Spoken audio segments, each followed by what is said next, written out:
What is up, everybody? We are back on the Lasagna Show on an off day, special edition here with the one and only. I like to call him the most handsome man on Twitter, personally. You can judge for yourself. But Conor Maguire, what is going on, man? How you been? Oh man, I would love that title if it was another app, but it's an app that I have to carry that one. you would put up prime Wilt Chamberlain numbers on OnlyFans. Yeah, the only one worse I think is Reddit. I'm not sure they take those awards, but no, I'm happy to be here, man. I'm looking forward to this conversation. We were talking a little bit before this started. We kind of had to hold back a little bit. Wanted to save some juice for the whatever half hour we got here. So no, I'm looking forward to it, man. I think the format's awesome. I think you've been doing a really great job. I'm enjoying tuning in. So it's awesome, fun to hop on. Great to have you on. Thank you for watching. It's gotten a good amount of feedback early on. Things have been pretty fun. It's been going pretty smooth, so we're going to keep it rolling. And bringing guys like you on here on off days and stuff, and chopping it up is what's going to make it a little extra fun. So, was that an ESPN notification that just came through? Yeah. I'm on brand. We're going to know how old we are when you learn how to turn those off yet. I can teach you later. I mean, it is what it is. Sports nerd, sports geek, guy that has no life and just talks about sports all day. Where it's like I have that. Yeah, I can't turn it off. I don't know how. Maybe I just leave it on purpose. Maybe there's a Shams Charania update about the NBA I want to know about. Oops. Just kidding. I don't give two shits about that right now. But anyways, just one. New York Yankees. How about those guys? They've been playing pretty good lately, huh? It's been a fun spring. I think the first thing on your agenda not to dive into fast was where we are now versus where we all were, at least mentally, when Cole went down. And but taking a step back, even just from that, it's been fun. I feel like there's always kind of these down moments that kind of tend to rhyme. Like Devin Williams has kind of been an albatross for us, and throwing him out there on high leverage. But as of right now, the last time he was out there, he looked great. So not a lot to complain about. Aaron Judge is a titan, and we are all witness to maybe one of the greatest runs or primes of anyone's career ever. If he'd gotten started when Soto and Griffey and A-Rod had gotten started, we'd be talking about greatest of all time, almost without any dispute, just because of longevity. But him getting started late, we have to appreciate this for what it is, which is just right now he's a man amongst boys, and if they had a different league, a quadruple or quintuple A, he'd be there by himself. So yeah, good season so far. Imagine if he was born in the Dominican Republic and a 15-year-old Aaron Judge started playing baseball at that age. What if he followed the path of Jason Dominguez and he's a Yankee at 21 years old? That would be just stupid. He'd hit 900 home runs for his career by age 35. But crazy. You touched on a lot of things. Obviously, Devin Williams and Judge is the most ridiculous created player you can ever come up with from MLB The Show, and he's doing it in real life, which is absolutely wild to see. And we kind of get jaded a little bit. We're like, oh, there goes Judge, setting another historic pace during the regular season, blah blah blah. Everyone's and it's you kind of have to take a step back sometimes and just kind of digest the numbers for what they are. What his OPS is, what it's so funny because you and I were both saying a lot of the same things back in even spring training. I was going to say November, whatever, but I think you can forgive us for anything we said in November last year. But even in spring training, I think as we're getting excited for the year, we were having a hard time maybe getting excited about about Judge, because there was, I think I agreed with the notion of until he does it in October, it won't matter. Yep. But then he keeps moving the goalposts. The level of greatness that was required for him to make us raise an eyebrow again seemed out of reach, and then here we are, right? So it doesn't change what our expectations going to be for looking back on his career, and no one knows that better than him, so I'm not going to knock him for it. I mean, I think we wouldn't have been in the postseason half the times we were in the last 7 years, maybe even more, if it wasn't for him. So sure, he needs to do it in October. I think he will, but for right now, it's a little bit dumb to just not appreciate what you're seeing, because it is different from even 22 and 24. It's a different level. I'm not saying he's going to go wire to wire batting 400, but the fact that we're even entertaining that is just, it's Ted Williams plus Mickey Mantle. It's not anything we've seen. Yeah, 100%. And my great friend Bernard is in the chat right now. We've had this conversation many times. Just the other day, we had this conversation. he's like, look at what Judge is doing. And I'm like, yeah, I know. But I knew this was going to happen. I knew that the season was going to start and we are going to be enjoying some ridiculous pace the Judge is going to be on. And they're going to slightly forget. And it's okay to slightly forget, and it's okay to enjoy what's going on right now. I'm not saying not to enjoy that.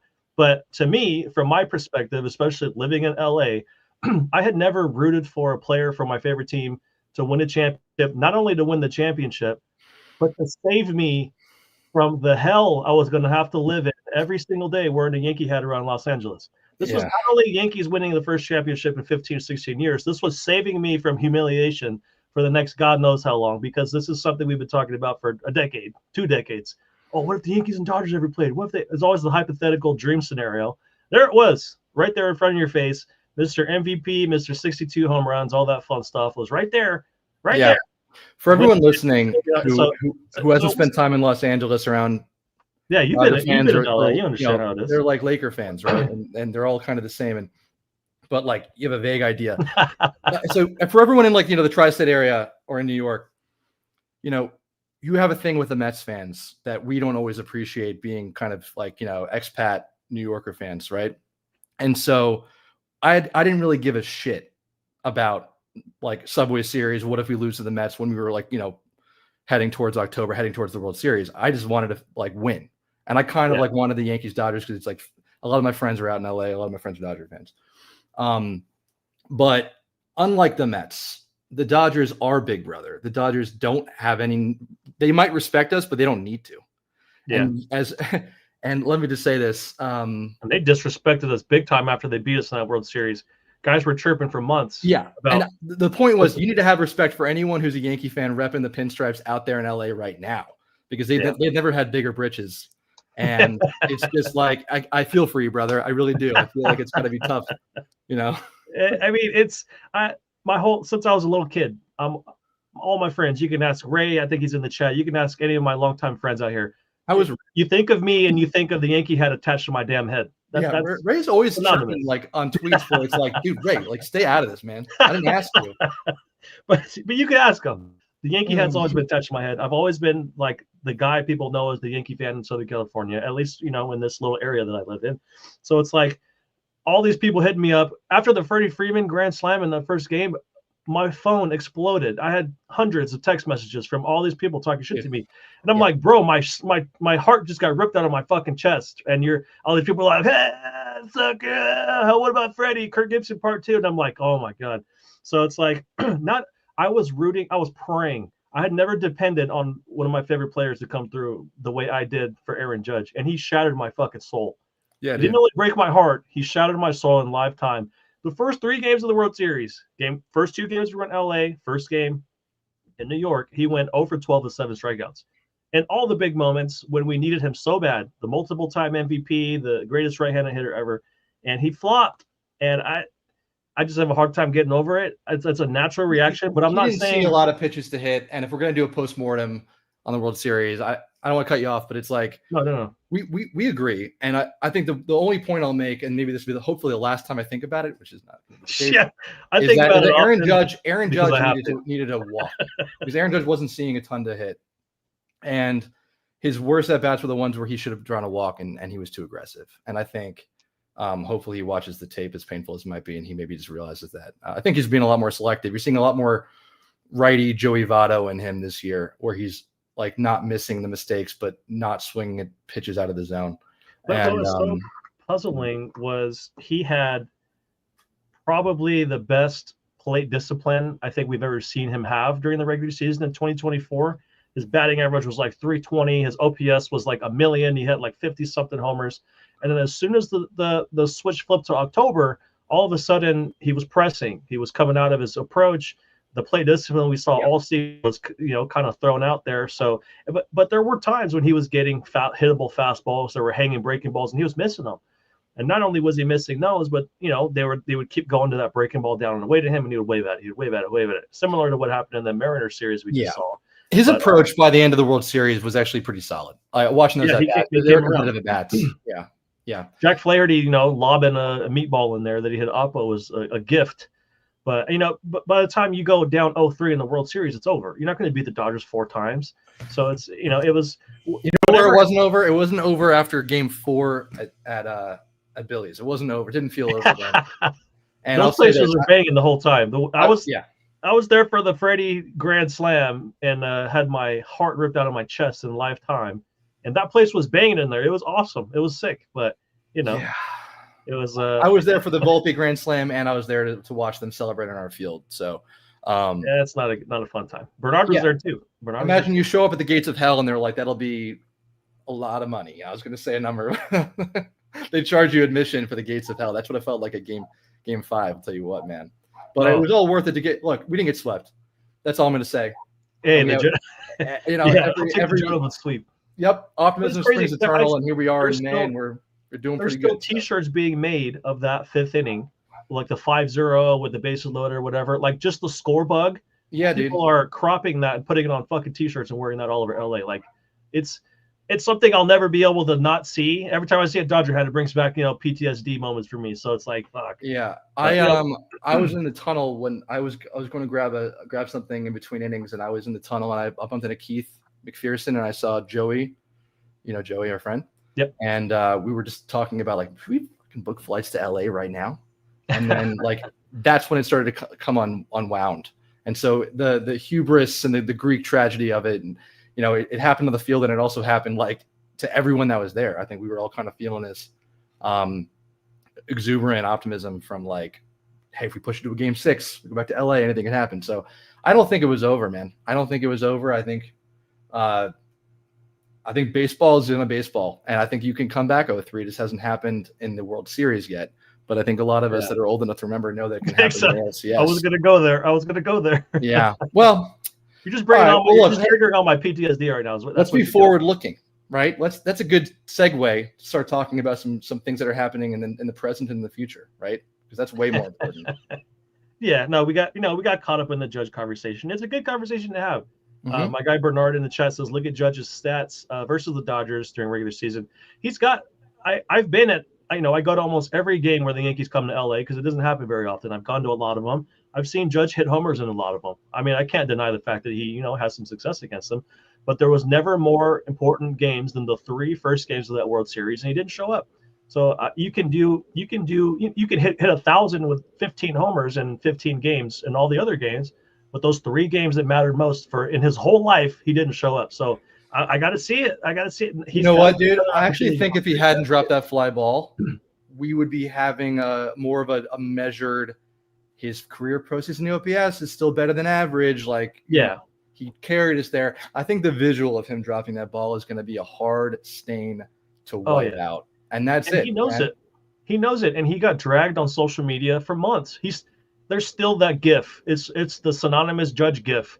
As soon as you start talking about Judge, some guy pops up in the comments with the drop ball GIF. But exactly. And the handy thing is that the Red Sox fans are the ones that are using it the most, and it really won't matter until they're relevant, and they're trying, man. They're trying. The Red Sox are just a weird organization right now. It is weird. The Astros are kind of mid, and we haven't faced them in a minute. And the Orioles, man. Although I went to a game and there was some all 3 of those games, by the way, Yankees, Orioles, and there were some Orioles fans that were being real, like in my stuff about it. And I just mentioned, like, by the way, like, keep the standings, and they got so upset about that. And it was like, I'd be upset too if I was like, if I had this incredible like boon of young talent, and my owner was like, we're going to replace Corbin Burns with Charlie Morton, and then you're going to like it. I'd be pretty angsty and upset too. But I'm looking around the AL East wondering who I'm supposed to hate, and I kind of feel like we hate ourselves or we win. That's it. Yeah. And it's a weird place to be. It feels very, it's the only way where it kind of feels like the late 90s and early 2000s teams where, like we can beat ourselves. At least in the AL, the way it stands, there really isn't a ton of competition. The Tigers are interesting, but I feel like it's going to force us to really look inward, and it's going to keep us thinking about the Dodgers, man, because that is the ultimate goal, whether we face them or not. Yep. Being able to face a team like that that's built like them. And It's been tough seeing a couple of the injuries we've seen. But I think we have more depth and athleticism this year than we've ever had, going back to maybe like 2000. Oh God. I don't know. I have a hard time thinking about a team, whether it means we're better or whatever, that's more athletic and more versatile and with more like depth positionally. Mm-hmm. Where we were talking before we got online, like it's kind of refreshing to have a problem where we need more righties. Yeah. That's a unique thing. That hasn't happened in a while. And speaking of more righties, I'm reading the bottom of your screen there. Director of Giancarlo Stanton's PR team. Speaking of a guy who actually hit in the playoffs against the Dodgers, sorry, I'm gonna keep jabbing at Bernard. You showed up. That's my guy. I'm gonna keep jabbing Bernard a little bit. We have this conversation almost every other day, so I'm gonna keep. It keeps it entertaining during the Bernard's season. definitely in the chat. No, if you have him on Twitter, his Twitter name is Sandman, and it has Mariano Rivera. We follow each other. He's a little in your realm, career wise, with the stock market and all that kind of stuff. So if you shoot him a follow, he might make you rich someday. But real quick, guys, for those of you who are watching on Twitter, go to my Twitter profile, click the blue link in my bio, find the Lasagna Show on YouTube, like this video, and hit the subscribe button.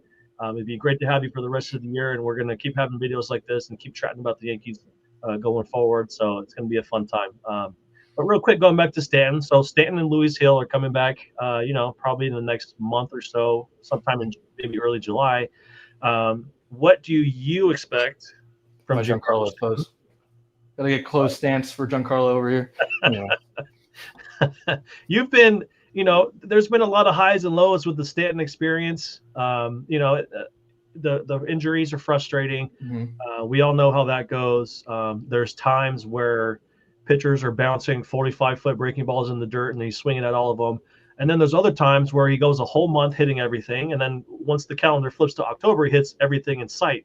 So he's one of the most fascinating players I think I can remember since I've been watching the Yankees. And he's one of my favorite things about him is the accountability, especially when he's talking to the media. He takes it in the chin when he's struggling. When things aren't going right, he admits things are going not ideally, and he's not afraid to stand up to it. The fans have booed him before, and he's like, I would boo me too if I was watching someone play like this. So he's got the mentality. He's built for New York. He's built for the moment. He's shown it in the playoffs, which I love about him.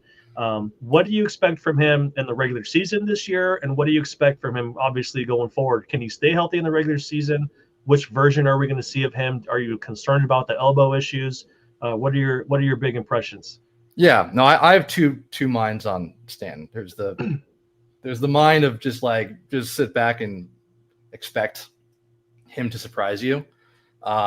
Not in the way that we've come to expect greatness from Judge, but more so in kind of don't underestimate this freak of nature. And it's not just his physical attributes. It's really his ability to have remained resilient through all the ups and downs himself and still show up when it matters most. There's certain things you can't teach in that. Mm-hmm. And so whether I'm nervous or whatever, or we should be nervous about the elbow issue or what he's going to look like coming back, I think the key is going to be to have patience and trust that they don't make them like him. Right. They don't make a lot of models in this form, and we have to kind of give it our best shot getting him ramped up. And I don't subscribe to wait till October. It's such a cheap thing. Just as if you could just drop him in like it's a video game.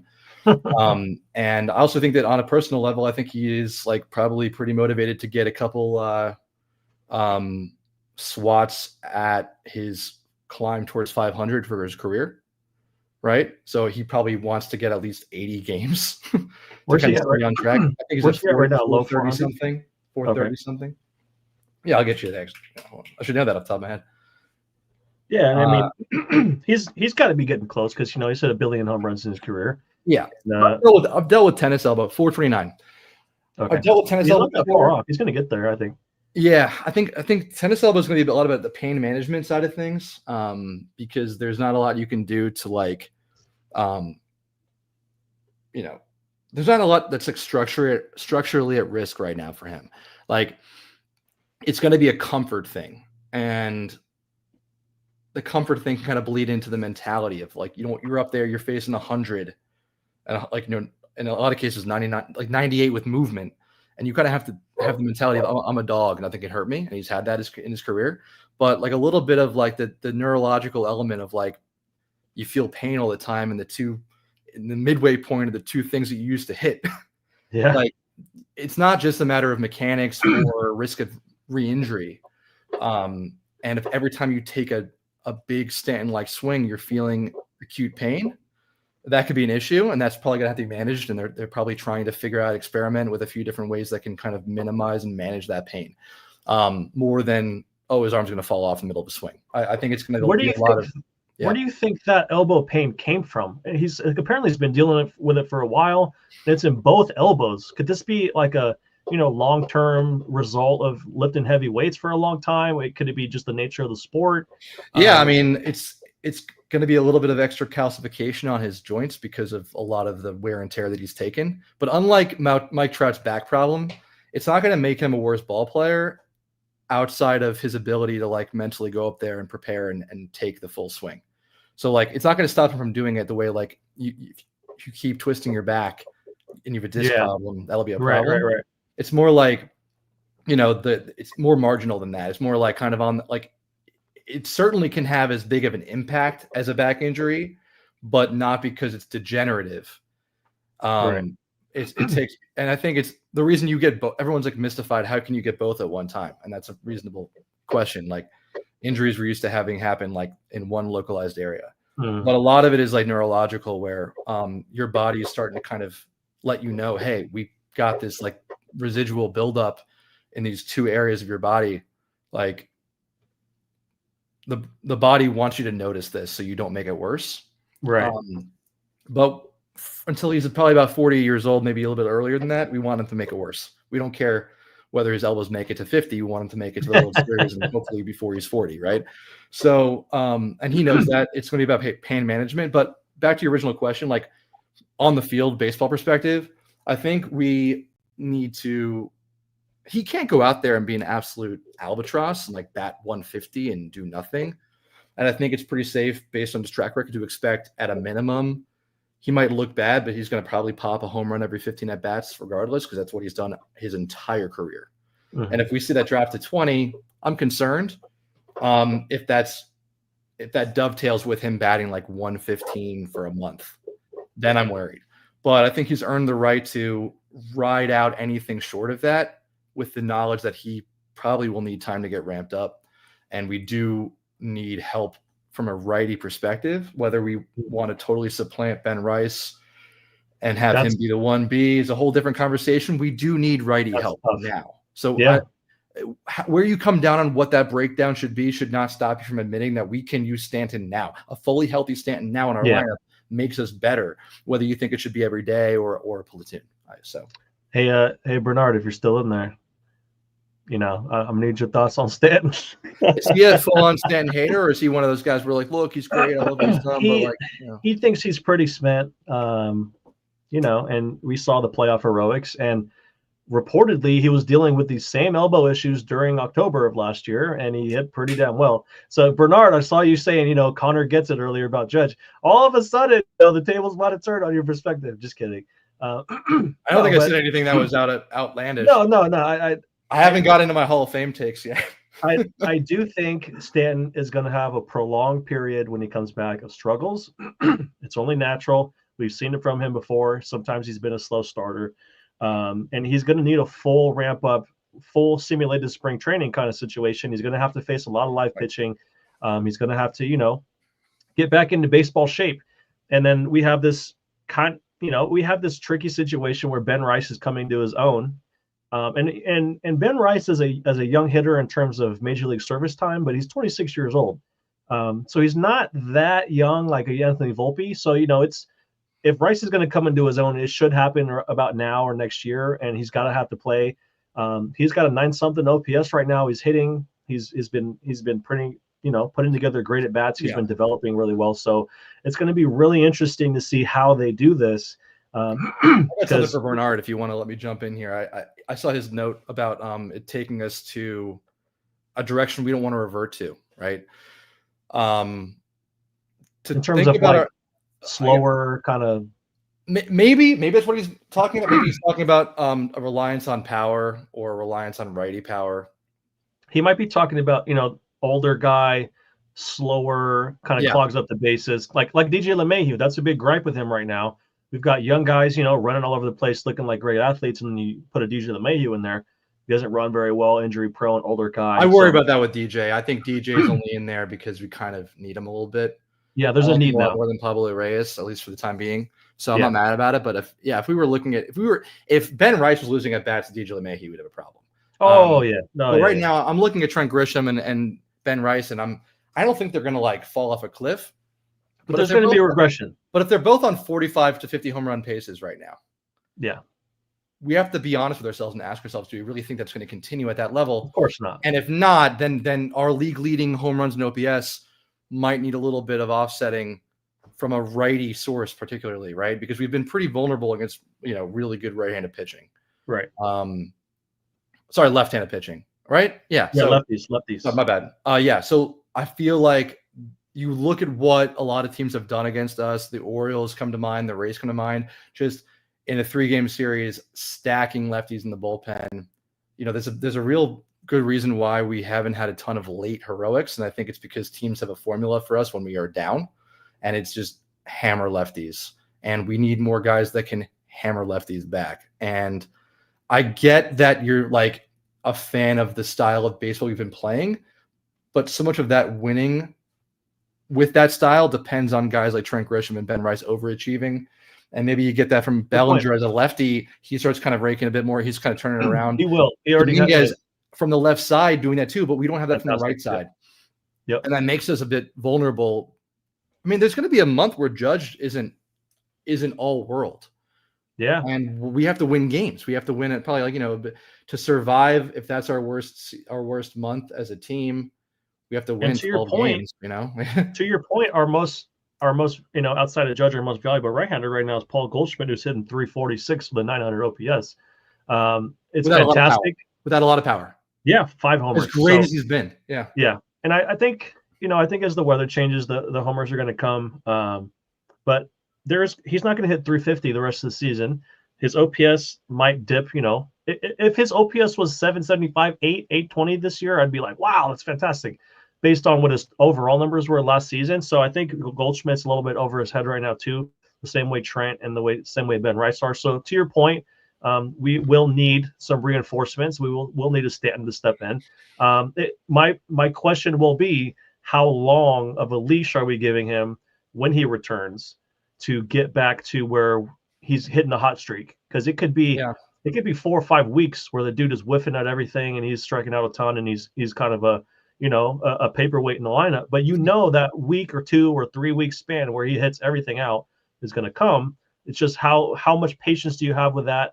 How do you work him in with Ben Rice DHing? Because Goldschmidt's going to be playing first base. You can't give Rice too much work over there at first. It's going to be a really weird dynamic where there's going to be a lot of different mouths to feed, and they're going to have to figure it out. This is where Boone's going to have to earn his stripes here and really work this rotation to make sure everyone's getting enough work. I agree. I do think it's going to be a really good test for Aaron Boone. And I think shout out Jason, by the way. What he just said is what I tend to agree with, which is that it's true. After what he did against the Dodgers and all postseason against the Guardians stuff. I'll read it out. Jason Custodio just said, Stanton has no leash. He'll be forever good in my book. And I agree. I just think what that means for me is you'll be hearing backlash from other people, and I will forgive them for it if he's batting like 150 through a month and not popping a home run every 14 at bats, because I don't care if he looks bad when he's bad, but you've seen people have careers where they're worse than Stanton, but they're hitting home run every 20 at bats, like Adam Dunn, Mike Morse. And there's value in that. Was a fascinating player in my opinion. He played left field. He played a position. I watched him do it. It was bad. He was with the Nationals for a while. They called him the big donkey for a reason. Yeah, he was part of some of those really bad Washington Nationals teams, and I watched a lot of them. And that's right. You live in DC. Bernard is outraged. He says, "What? No leash? No." So no, I'm not saying that. I'm saying I'm not giving him a leash, but I'll accept other leashes. So if he's not like productive power wise, along with the other things you might expect, even if he's how long? The negatives. Yeah, I think, well, look, it's going to come down to him earning playing time because we have this platoon buffer built in where you have reasonable alternatives.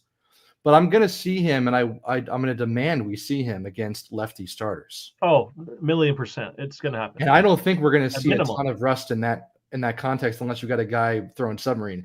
He has done that his entire career. He's hit soft throwing, hard throwing, like lefties, all-star lefties, crappy lefties. He has murdered lefties. And a sample size where I feel like I have to rethink that thesis. We're talking 3 weeks of playing 4 games. We're talking 12 games. I mean, I'll give you that, but I'm not going to start sweating until we've got like a real sample size. And that might not come for a while because you're ramping him up, and B, you don't have to play him every day. You just don't have to. You don't want to. You don't have to. I think I'd give him a month. After 3 weeks, entering week 4, I expect to see some trends turning around. So one thing, that I've kind of evolved on over the years is trends. So obviously you look at a guy's track record, you're looking at it in its entirety. Okay, how many times has a guy started slow and when does he start coming out of it? What's the usual benchmark for a guy coming out of April struggling, and how soon does he start hitting in May? What does his last 15 games look like? What does his last 30 games look like? How does he look against lefties? How does he look against righties? How's he on the road? How's he at home? So looking at all those trends and trying to put together patterns to try and expect, when you can realistically look forward to production starting is kind of what I would do with him. I used to have Stanton on my fantasy teams, when he was a Marlin. And back then, there'd be a month that would go by where he hit 140 and have nothing. And then the following month, he'd hit 10 to 12 homers in the whole month and he did everything. So he's always been a streaky guy. I think the time that he's missed since October going into this season is going to make that, that bad streak a little bit longer as he works his way back, as he kind of gets in shape. He's been on the shelf for a while, and he just started facing live pitching and the simulated work on the side. So it's gonna take 3 to 6 weeks probably for him to start getting, accustomed to seeing pitching, playing somewhat every day. I think he's going to play maybe, like you said, maybe 4 times a week, maybe 5. He's going to start against lefties, but it's going to be one of those things where the fan base is going to start to get restless, like they always do with his bad streaks. Then he's going to have a month where he goes nuts and wins everybody back, and we're going to rehash the whole Stanton dialogue all over again, like we always do every year. But now, like you said, there are other options where they're going to be mixing in a lot of different stuff here. So overall, getting back to what do you expect from Stanton, I expect about a month of struggles. Then I expect him to go back to his usual 2 to 4 week rolling over, not literally rolling over, but the rolling over hot streaks. Two bad weeks where he's slow, 2 bad weeks where he's 2 weeks where he's hot, and just going that way until October. And then obviously when October comes, he's his usual self. But by then we could be looking at July-ish, after the All-Star break, maybe early August. What would really help with all this stuff is if we're like 10 games over. No, for sure. Oh, we're 10 games ahead in the standings. I feel like then you can mix and match, and there's less pressure. And the one thing I'll say is, like, I feel like people have forgotten that he's made a few adjustments over the last year and a half, like around situational hitting. Like his numbers, like in terms of getting a run in from third with less than 2 outs, I think the rate was like 30% higher than in his career. And you could see it, like, just with the eye test, when he wouldn't come through in those moments, you could see like he'd been making it a point. He was really frustrated at himself for not doing that. Even if it was like a 5-3, a 5-1 game or a 9-2 game. And I think there's a veteran presence in the lineup that adds value too. I think also the labor factor for pitchers on the mound, whether he's batting 150 that week or that month, or not, the presence he brings in the lineup. Right.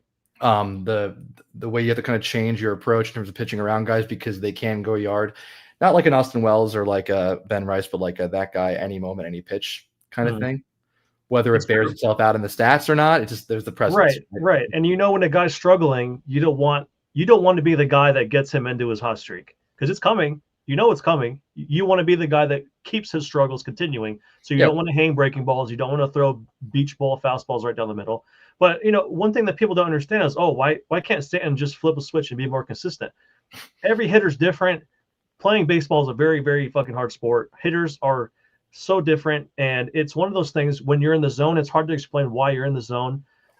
It's hard to explain why you feel comfortable in the batter's box some weeks and other times you don't.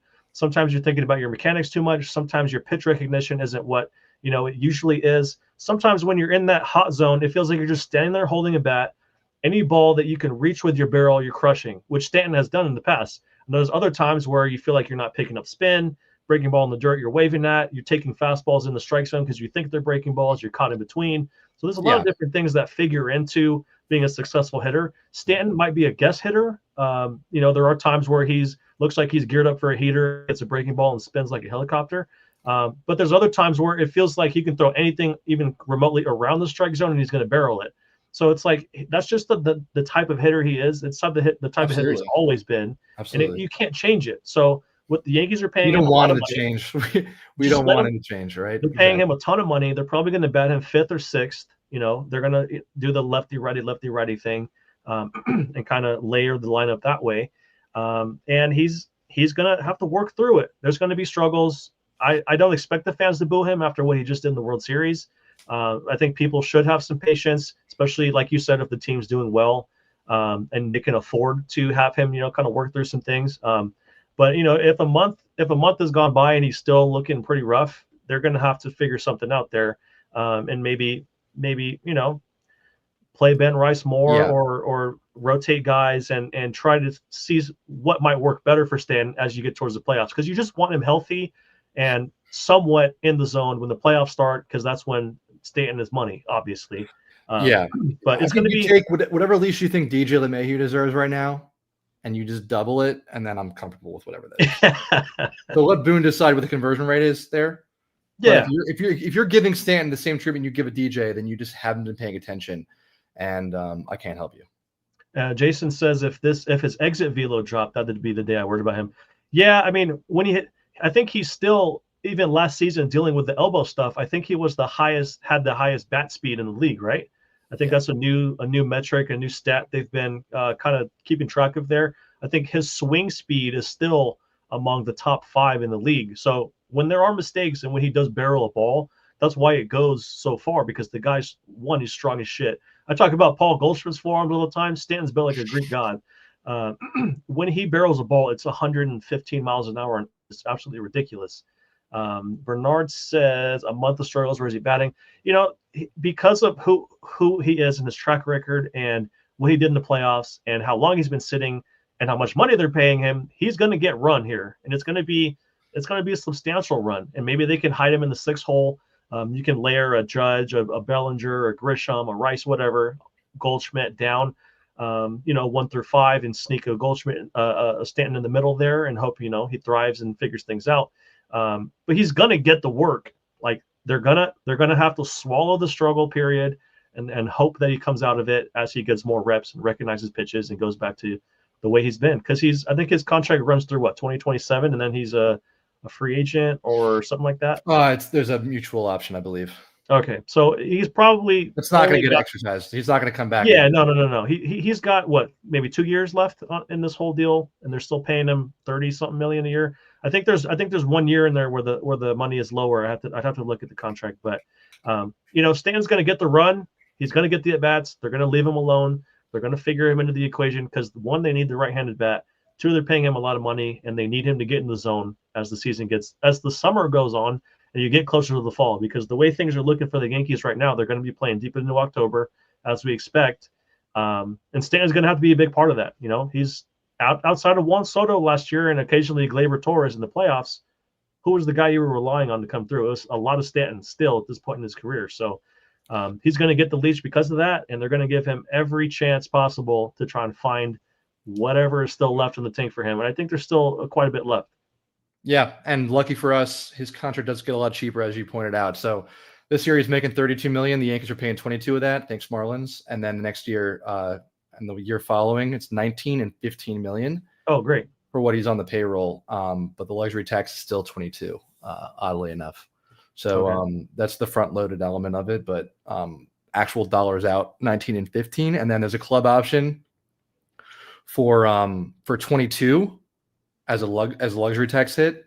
And the more I think about it, I don't think they're going to exercise that, but they're probably, if he's still going, he's 38 years old, they probably use that as leverage to negotiate kind of like a restructure and probably lock him down, like a Goldschmidt type deal at that point if they can. And we don't know, he might retire once this contract's over, and his body might just say, you know what, brother, quit. You got your 500 homers, you got your playoffs. If he gets to 500 and maybe and it feels like, unless they're like on the doorstep of a World Series, unless it's like they're right there, I think he retires at their 500 because I think he'll still finish the season with 15 to 20 homers if he plays next year a full season. Like, well, a full season for him is what, 120, 130 games maybe. Yeah, he's not gonna play every day.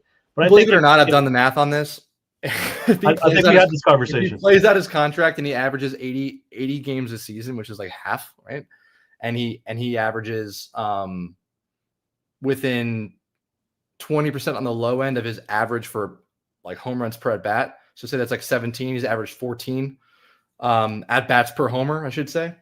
Then he'll be right there. He'll finish with like 540. And there you go. I think 500 is a layup. Right, 515, I think actually. But anyway, dude, the point is, unless he has some kind of like career-ending injury, knock on wood, and he wants to play, and he's like on a roster, he'll get there. Yeah, and he'll be in the Hall of Fame whether you want him to be or not. 100%. Fairs says, I was watching Padres versus Mets wildcard series a couple years back, and Grisham was on the graphic with Barry Bonds. Grisham can rake. Yes, he can. Jones said, I'm amazed at what Grisham has done with his swing speed in the 39th percentile. Yeah, I mean, a problem with him last season was he was taking too many pitches early in the count. He was showing a lack of aggressiveness. The Yankees said, hey, buddy, start swinging the stick early in the count, and look what's going on. So it's some that's going to be a good segue, actually, to some of our biggest surprises this season. You're looking up and down this roster, and you're trying to, we're kind of in the middle of spring here. Next month is June in a couple of weeks, so we're starting to, transition from spring to summer and get, looking towards the All-Star break. So it's kind of, I say, a mid to late point of the spring where you almost got 2 months in. You're starting to get a grasp of what the roster is going to be, how the team is going to perform going forward. So we'll go through some of our biggest surprises to this point. We'll pick 3 each. We'll start with you. Who are you thinking is some of your biggest surprises and why to this point on the roster? Yeah, I think the biggest surprise for me by far has been Trent Grisham. Not to be basic here. Obviously, I think people generally understand that he was not a nothing prospect coming up. I think people were pretty excited about his power and his speed combination in his glove. But we're like a few years removed from anyone be excited about this guy. And yeah, he's been a throw-in and a castaway and a late signing and just a depth piece. And here we're seeing him kind of as a post-hype sleeper kind of rising up and realizing at least a pretty good portion of his original potential. And that's exciting because it's a position that I think we really need. We really needed it to basically give Judge a break from playing center field and not have it be a hole in the lineup. Right. He was thought we had that with Bader, but we really didn't because Bader was not doing this offensively at any point. Yeah. He had a lot of clutch homers and that bought him some goodwill. But if you go back and you look at the the black and white of it all, Trent's doing some things that I think if he can sustain even a fraction of what he's doing from center field is going to be huge for us. It makes the lineup better overall. And so if you told me that back in February that we were going to get like this kind of production, I'm not just excited about him. I'm excited about the entire roster and how it looks with him in the lineup, right, playing center field and Judge comfortably and right, just kind of running with the bat. Yeah, in January or February, if you would have said on May 15th, Trent Grisham would have 3 less homers than Aaron Judge, we would look at you with the craziest look and say, really, Judge got hurt? How is Trent Grisham playing that much? One, how is Judge struggling again early? Is he not hitting home runs? What's going on? Trent Grisham's got 12 homers, 22 RBIs, hitting 283, and his OPS is 995, just under 1,000. And that's over the course of almost 115 at bats. So, I mean, the guy is somewhat sustaining this. Obviously, if he finished, obviously there's going to be a major correction that's going to be inevitably come for Trent Grisham. Not talking shit. I don't think a major one, man. I don't. Maybe I'm being overly optimistic, but I think because I saw him The 1,000 OPS is going to come down to. Oh no, yeah, but major. maybe? I'm thinking like he regresses equal and opposite below average, right? So he's so high now that for him to do the inverse version of this to get him back to his career mean would be like DFA level production, right? Yeah. So I think if he can settle in at center field, sign me up for a 750 OPS guy all day. Yeah. I think we're going to get better than that over the long term. If he finished the season over a 750 OPS, I would be floored. Yeah. Absolutely. And I think we're not going to be able to afford him next year. So it's very true. He figured something out. Obviously, we did the fun little who had the better Linsanity run, Matt Carpenter or Trent Grisham thing on Twitter the other day. But if I don't know if this is a Linsanity run. I don't know how high the ceiling. Obviously, trees don't grow to the sky. This isn't going to last forever. But what does the regression to whatever new mean look like for him? Like, is it 20 homers? Can he hit 8 to 10 more homers for the year? Can he finish with 22 homers? Can he hit 750 to 800 OPS? Like, what does the rest of his year look like? And he can do that without playing that well because Yankee Stadium is a lefty.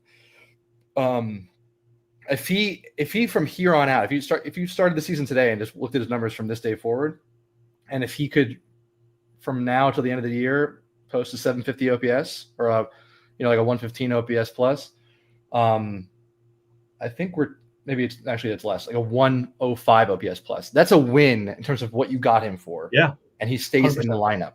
So for me, that's like, and you look at the end of the year based on where he's at now, and wow, what a year.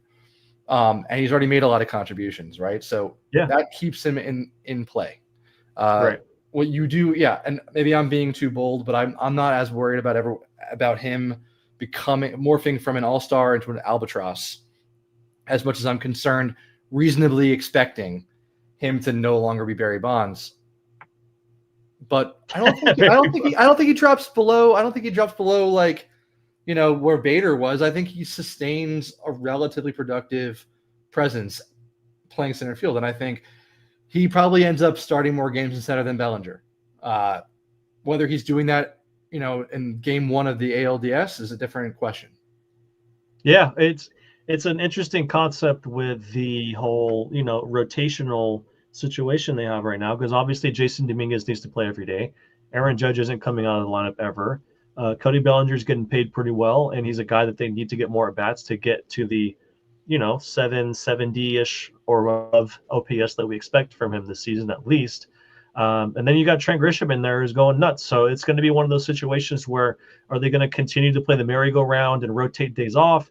Who's going to stay hot? Who's not going to stay hot? But a priority for them is going to be Bellinger because of what they're paying him. Another priority is going to be Jason Dominguez because he's 22 years old and they want to see what he's got. But he's contributing at a pretty high level from the left side, Dominguez is, so that's going to continue. So, Trent Grisham is going to continue to get opportunities, but if he starts to fall off a little bit, do they lean into the Dominguez, Bellinger, Judge rotation and kind of put Trent Grisham back into that bench player, fourth outfielder basket?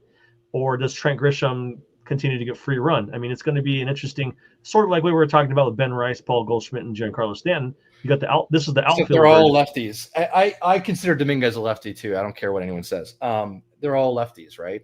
So it's like Judge and a bunch of lefties. So it's not as much of a platoon situation, but I do think you play the hot hand, and I think you can play the hot hand, and these guys can still all post 120 game seasons if they're all healthy.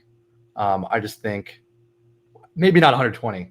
Maybe there's gonna be one kind of short straw in there, but I don't think it's Trent. I think Trent's too valuable defensively, and if you can sustain even half of what he's been doing offensively, I think he's going to have a place in the roster.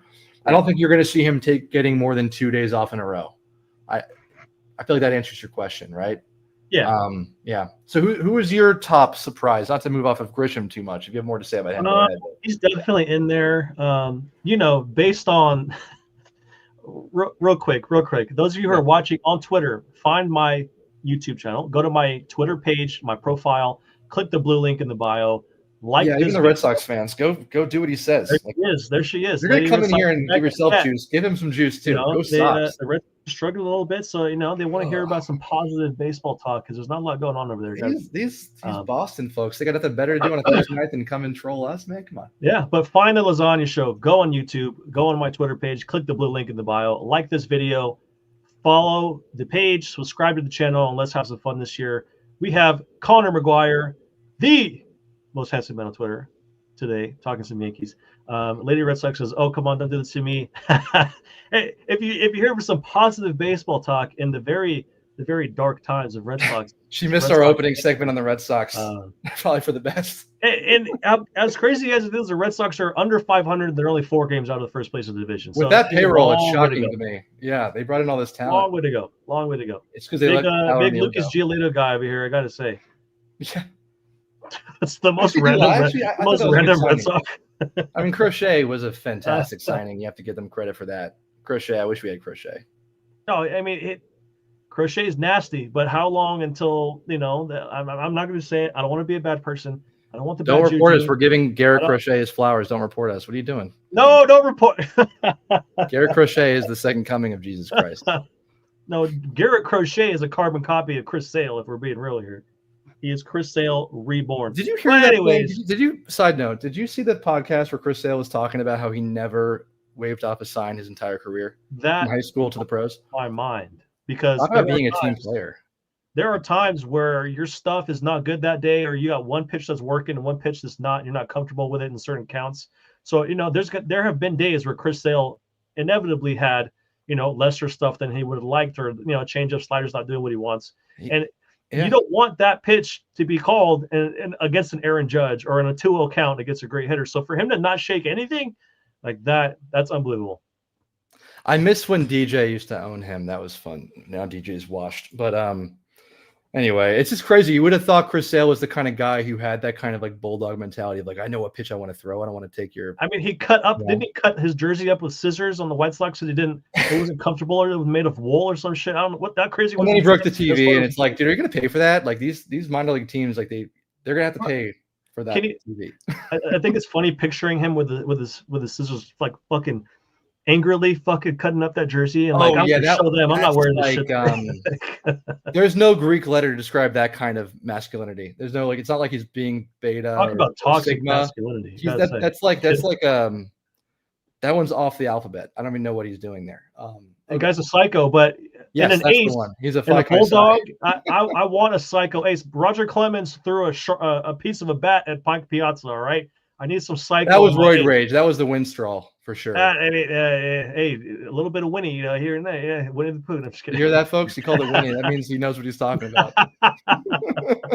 Hey, no injections over here. Only over here. You can plead the fifth if you want, man. It is what it is. Pitch on yourself, man. A bunch of meatheads over here talking baseball. That's what you get. Speak for yourself. A little bit of Winnie talk. Lady Red Sox says tomorrow night's pitching matchup is Sale versus Crochet. Hold on, that's crazy. Before we move on from the universe lined up for that one. We were just talking about it, and of course they pitch tomorrow. I didn't know that. I got to say, just a little bit of ball knowledge off the top of the head, man. Just dropping a little bit of a little something for you there. Anyways, my biggest surprise, based on my absolute crazy, talk about a little rage there. Just kidding. I thought the Paul Goldschmidt signing was awful when it happened. I thought he was an old guy losing bat speed. I thought he was washed, and he is completely made me look like an idiot, and I will take it in the chin, and I have all season to this point. I still get people commenting on Paul Goldschmidt highlights saying, hey, you still don't like the signing, huh? I've talked about this ad nauseum many times. Find the tweets, all right? You can go find them yourself. I'm eating crow, and I'm loving it because the guy's hitting everything. I was a huge fan of Paul Goldschmidt when he was an Arizona Diamondback because he feasted on the Los Angeles Dodgers. Go look at his career numbers against the Dodgers. Every time I went to a Diamondbacks and Dodgers game, Paul Goldschmidt was hitting 1 or 2 or 3 homers sometimes, and he absolutely owned them.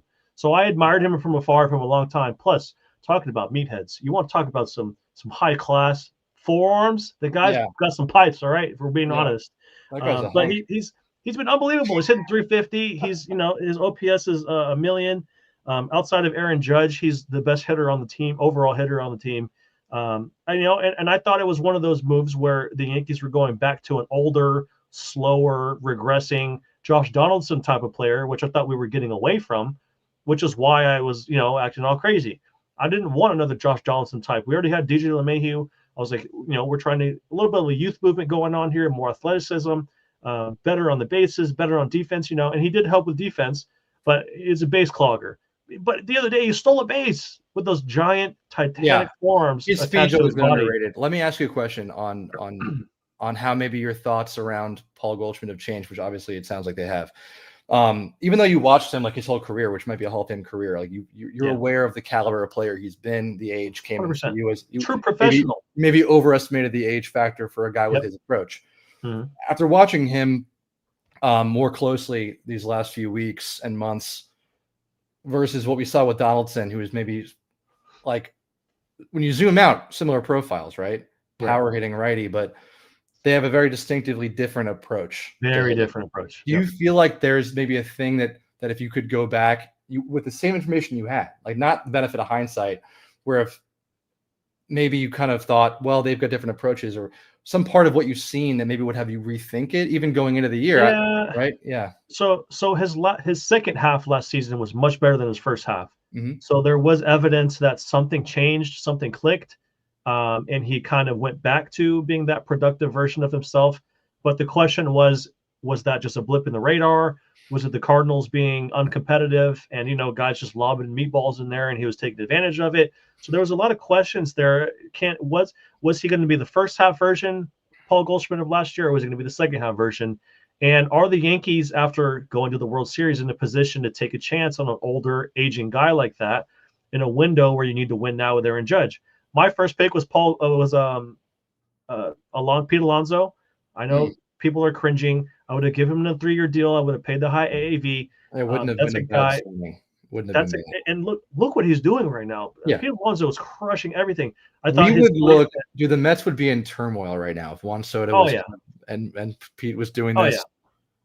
Anyway. And some people say, the Yankees after the Soto thing didn't want to deal with Boris and Pete Alonso is a Boris guy, but there was a point where Pete Alonso was going unsigned for a long time, and it was looking like, hey, you might be able to snag him on a short-term high AAV deal and get a guy who's going to hit 35, 40 home runs. He's used to the city of New York. There was a fit there. So, I was kind of leaning towards that. You didn't have to commit to him long-term. His swing fit really well for Yankee Stadium. So I was Jason is with the Yankees that way. Jason's right, but also Paul Goldschmidt's doing a great job. He's doing phenomenal. No, he's doing phenomenal. And I don't think Johnny's saying that he's not. I think he's talking about his mindset going into the year, because I asked him about that. Right. No, we're not talking right now. And even in hindsight, that would have been probably, you could argue, for this season, a better move. I would argue that what they did do is better for the long term, even though you would have had Pete. It's a short term for 3 years, because the advent of Ben Rice, the emergence of Ben Rice, as the heir apparent, with Goldschmidt at 37 doing what he's doing now, it's kind of perfect. They really threaded the needle there in an amazing way. And there was, speculation about Vladdy Jr. maybe becoming available. Murakami's coming over probably next season. Also, everyone compares him to Matsui. So the Yankees wanted to stay flexible at first base. So this was a 1 year, take a chance on a Paul Goldschmidt. Hope that he can get around Aaron Judge. Maybe that second half from last season carries over. And so far it has, and it's been phenomenal. So my mindset, there were some metrics at the end based on his season last year where the hard hit rate was still good, and he was maybe a little bit unlucky. So that was one of the things I was hoping was going to translate this season. Maybe the hard hit rate continues, and he continues to square balls up, and maybe he gets a little bit more lucky. So singles start to fall, doubles, whatever. And he looks like, other than outside of the home run power, he looks like Arizona Paul Goldschmidt. His approach is sound. He's a professional at bat. He's a professional, man. He's a professional up there. He doesn't say much. He's he's pretty stoic. He's got tree trunk forearms. I'm going to keep talking about it. Those forearms are unbelievable. But he's 37 years old and he's hitting 350 right now. So that has been my biggest surprise, not only because of what he's doing right now, but based on my expectations and my little bit of a crash out when they did sign him, admittedly. I'm happily eating crow because the guy's been unbelievable. I want to win the World Series. That's always been my thing. I want players on this team who make the team better. who will perform in October, and I want to win a chip. It's going on 16 years. You know, I was in high school, so I'm aging myself a little bit there. But if Paul Goldschmidt's going to hit, I don't give a shit about being wrong. I want the guy to hit so we can win. So bottom line, outside. But you talked about Trent Grisham. I think another player who's been a great surprise based on his prior numbers coming into his Yankees tenure was Fernando Cruz. The guy had a couple seasons, cracked the major leagues late. I think he's in his mid to 30s at this point. A couple seasons with an ERA around 5 coming in. So, you see the makeup with the splitter. You see, different stuff there. Fastball's not great. But Matt Blake has taken advantage of this guy's split. They've overemphasized it. I think his usage has gone up substantially from last season. He's throwing split after split after split. He's been unbelievable. He's arguably, outside of Luke Weaver, the best reliever we have in the bullpen right now. Yeah, I think that one pitch is probably the nastiest pitch in baseball right now when he has it going, that splitter or splinker or whatever. I think you stole my second one. I was going to say Fernando Cruz. I feel like same brainwave there. Yeah, dude. If he could elevate a fastball in the upper 90s the way a lot of other closers could, he'd be the perfect closer. But as of now, he's just a really, really solid reliever, and we're happy to have him at this age. It's great fun. What a great reclamation project. It feels like every single year there's a guy like this. I don't think I can think of a better one or more promising one than from where he was to where he is now. Yeah. Wise.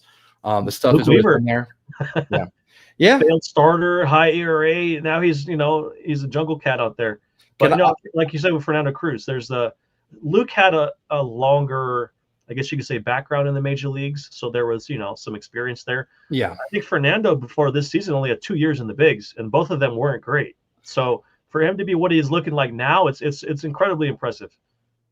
Yeah, just think about it from like a career perspective from him. Like, he's putting forward the kind of year that'll keep you in the show in a year where if he hadn't, he'd be out.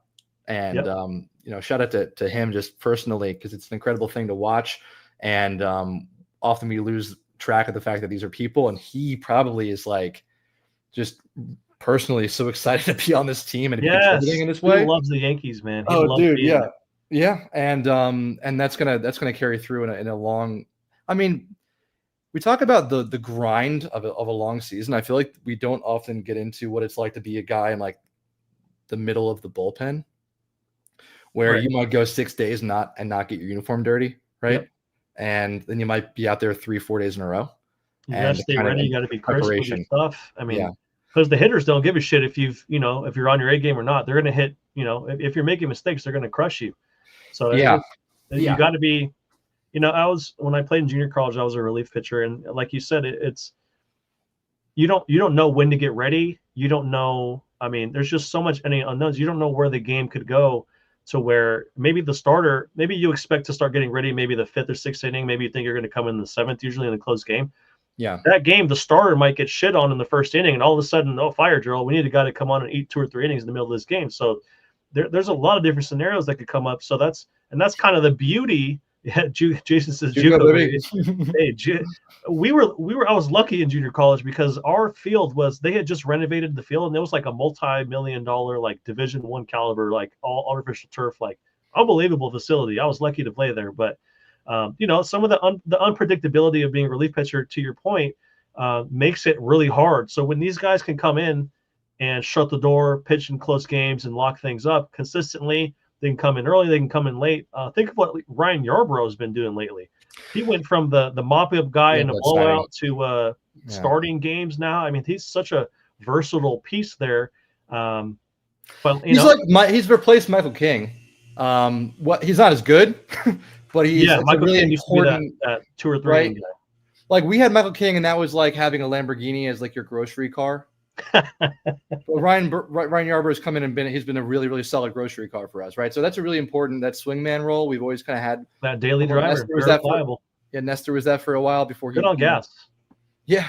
Ryan Yarbrough is fuel efficient with his 87-mile-per-hour fastball. Yeah, he replaced the Lamborghini with a Prius, and it's doing just fine. And it's it's getting you to work every day, and you're saving a lot of money on gas, and you fire it up every day, and it's doing what it's going to do. Rodolfo says, guys, what do you think is a solution at third base?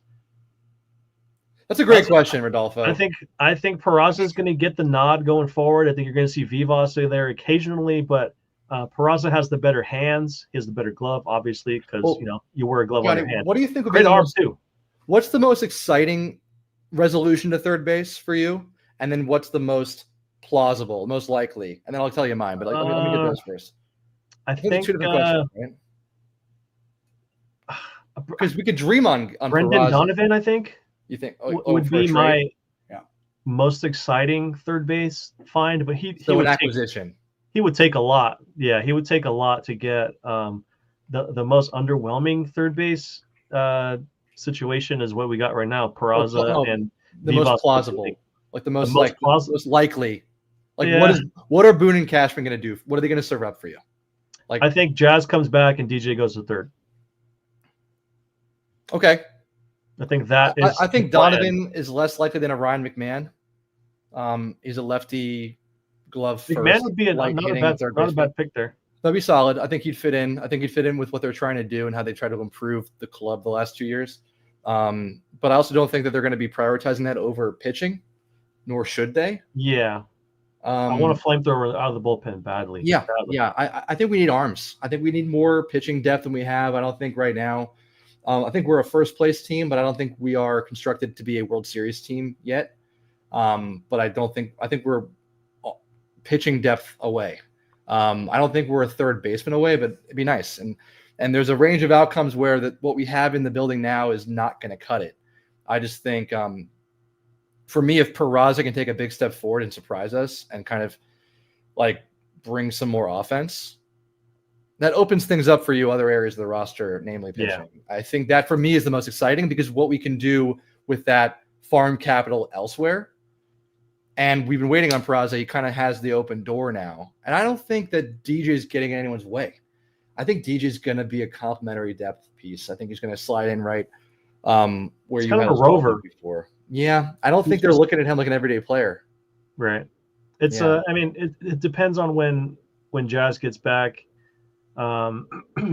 Obviously there's a little bit of a log jam in terms of the guys they want to get out there, but Oswaldo was one of those guys who was bouncing around. They're not going to have him for a while. So I think out of necessity, DJ is going to end up playing a lot, which is unfortunate in my opinion. I don't love it. I think the guy's pretty much washed. He can't stay healthy. I'm sorry, Joey, if you're watching. I'm not trying to be a dickhead. I just want guys who play well. Going back to winning a championship is the only thing I want. I don't care about being right. I don't care about being wrong. I just want good players on the team who are going to perform, especially in the playoffs. I just don't think DJ LeMay is a winning player right now outside of what he might do defensively. I think he could still play defense. But the bat, I just don't expect much. I don't expect him to stay on the field. So if they can add a second base / third baseman at the deadline, that's a little bit better hitter that can be just as good defensively, I think that'd be awesome. But right at this point, we don't know who that might be. We don't know who's going to be available. There's just a lot up in the air in terms of what's going to be out there when the deadline comes. So it's kind of hard to speculate on that right now. Yeah, I think we're going to – it pains me to say this, and I think it'd be really cool to get anything out of DJ right now, but I think in about a month we're going to be looking at his Savant page, and we're going to see a shockingly low percentile for his bat speed. A lot of blue. And his barrel rate. It's going to be like less than 10, and you can't ignore that. I think I watched him in spring, and he just had such a slow – and a bad attack angle in order to get even a little bit of pop. And I just don't think he's got this great contact tool. There's times where it looks like he's swinging like a piece of steel. He still uses a big bat. The bat is 400 pounds. I'm like, oh my God, he's swinging underwater. Well, I'm shocked they haven't. I think it's because he's like old dogs, new tricks type thing. But if they could have gotten him fitted with a drop 4 torpedo bat customized for his swing. I mean, you're laughing and it's a joke, so you should be laughing. But think about it, man. Like, why hasn't that come across his desk? And if it has, where the fuck does he get off saying no? He's batting like he's on the interstate for the last 2 years, so he's been on the field. There might not be any saving it. I mean, I don't know how much effort they're putting into it because maybe it's. It's a house that burnt down and you're still, trying to put it back together. Like you just can't, it's just not feasible. But, if he can give us anything offensively, if he could smack a couple singles oppo just to roll the lineup over and get back to the big guys up top, That would be unbelievable. That's dude, all I want. if he could produce that. I think that's why you're giving him a chance, because what do we know? We don't know for certain. I think we're resigned to the possibility of him being done, but we don't really know. And if he isn't, that's going to be it's worth giving it a shot. I'm not going to give anyone any grief yet in the organization, but we probably will if they leave him out there for too long. But I mean, and it's out of necessity right now. If Oswaldo was playing and Peraza was hitting, there wouldn't really be a need for DJ. But right now, Jazz is gone, Oswaldo's gone, Peraza can't hit, so DJ is going to get a run. Yeah. Well, let me ask you this: would you consider Volpe in your surprise category for any reason? No, because he had a good first half last season. He had like an 800 OPS for I think the first 2 months last year. And then, June comes and he regresses a little bit. And then after the All-Star break, he plunges. Obviously, the potential to hit is there. We know it is. We saw a little bit of that in the World Series. We saw some of that in the playoffs. We see it during the first half of the season. But whether it's him just getting tired over the long haul or if it's the league adjusting to him a little bit, I don't know what it could be. If it's his approach, there could be a variety. I think he tweaks his approach too much, man. I think he's overreactive to bad days, bad weeks here and there, and I think he needs to figure out who the hell he is and just go out there and be it. When he's going oppo with that inside out swing, it is the best version of him. Yeah. And it always has been. And when he's early, that's where he has the power. Is when he's early, when he's like working right center to center. Yep. And it's a little early, but when you start seeing him pulling it, like we're trying to pull too much. Yeah, it doesn't. We maybe 1 in 10, like even with great contact, it's like he doesn't have the power to like really get his weight behind it and lean into one. Right. So he's got to like really have his great technique and great contact at his size. And all of the minor league highlights we saw of him when he was this really hype prospect was him driving the ball the other way, opposite field homers, hit field doubles off the wall. Yeah, everything was oppo, and you're like, wow, this guy's got a great inside out swing. They're comparing him to Jeter. We thought he'd be like a 330 with 15 bomb type guy, Yeah, and that would be unbelievable. He shows these of success and being able to hit and being able to be a major league caliber every day, offensive player. We all know he can play defense. That's not the conversation. Can he be a 700, 730 OPS guy over the course of the long haul? We haven't seen it yet. Obviously, he's only in year 3. Yeah. But we want to see this hot start carry over into the second half of the season because that's what we haven't seen from him yet. We've seen the hot spring training. We've seen the hot April and May. We need to see June, July, August, September, where he's maintaining some of that early success. And that's what I'm looking for the most. A player I compare him to who's similar in age and similar in profile would be Zach Neto on the Angels. His first full season last year, he was unbelievable. Go look up his numbers; they were really good. I expect Volpe to be on the same level offensively as him because I think 770 OPS, 20 stolen bases, like batting about 270. I would almost like put the bar even lower. I'd say if his OBP, forget everything else, can be in like the 320 range, and he's playing Gold Glove defense, there's value. Doesn't mean you extend him. But for his contract right now, that's very valuable. And people like me and other people in the fan base have gotten on him for it because, everyone wanted a Corey Seager type or some of the other guys, Trey Turner, some of the other guys. They wanted the Yankees to throw money at some of these guys, and they said, nope, hang on. We got Anthony Volpe waiting. So it's like, okay, this kid better fucking be good. He's a fast Brandon Crawford at best. Yeah. So, I mean, the jury's still out on him. He's still young. It's only year 3, but he's inching towards his mid-20s here when you want to start seeing the guy, coming to his own as a big leaguer, establishing himself and thriving as he gets into his prime. And, however long a prime might be, we want to see him hitting. We want to see the first half Volpe be sustained through the rest of the season. That's the biggest thing with him for this year and going forward for me. I got to see it sustained. Yeah, he's having a nice year. Yeah, he's doing pretty good. Just real quick, going to go through some comments. Jason says Williams has to be a negative surprise so far. Yeah, we're going to get to our disappointments are coming up here in a second.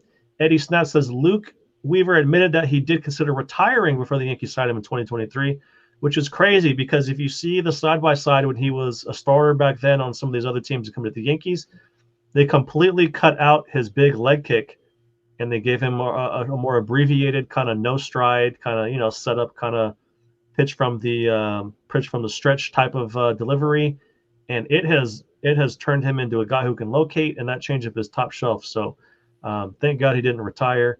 Rodolfo talked about third base. That would be awesome. Yeah, we did talk about that. Alex says, I would love if Ben Joyce from the Angels would come to the Yankees. I think he's about to have TJ or I think he has shoulder surgery.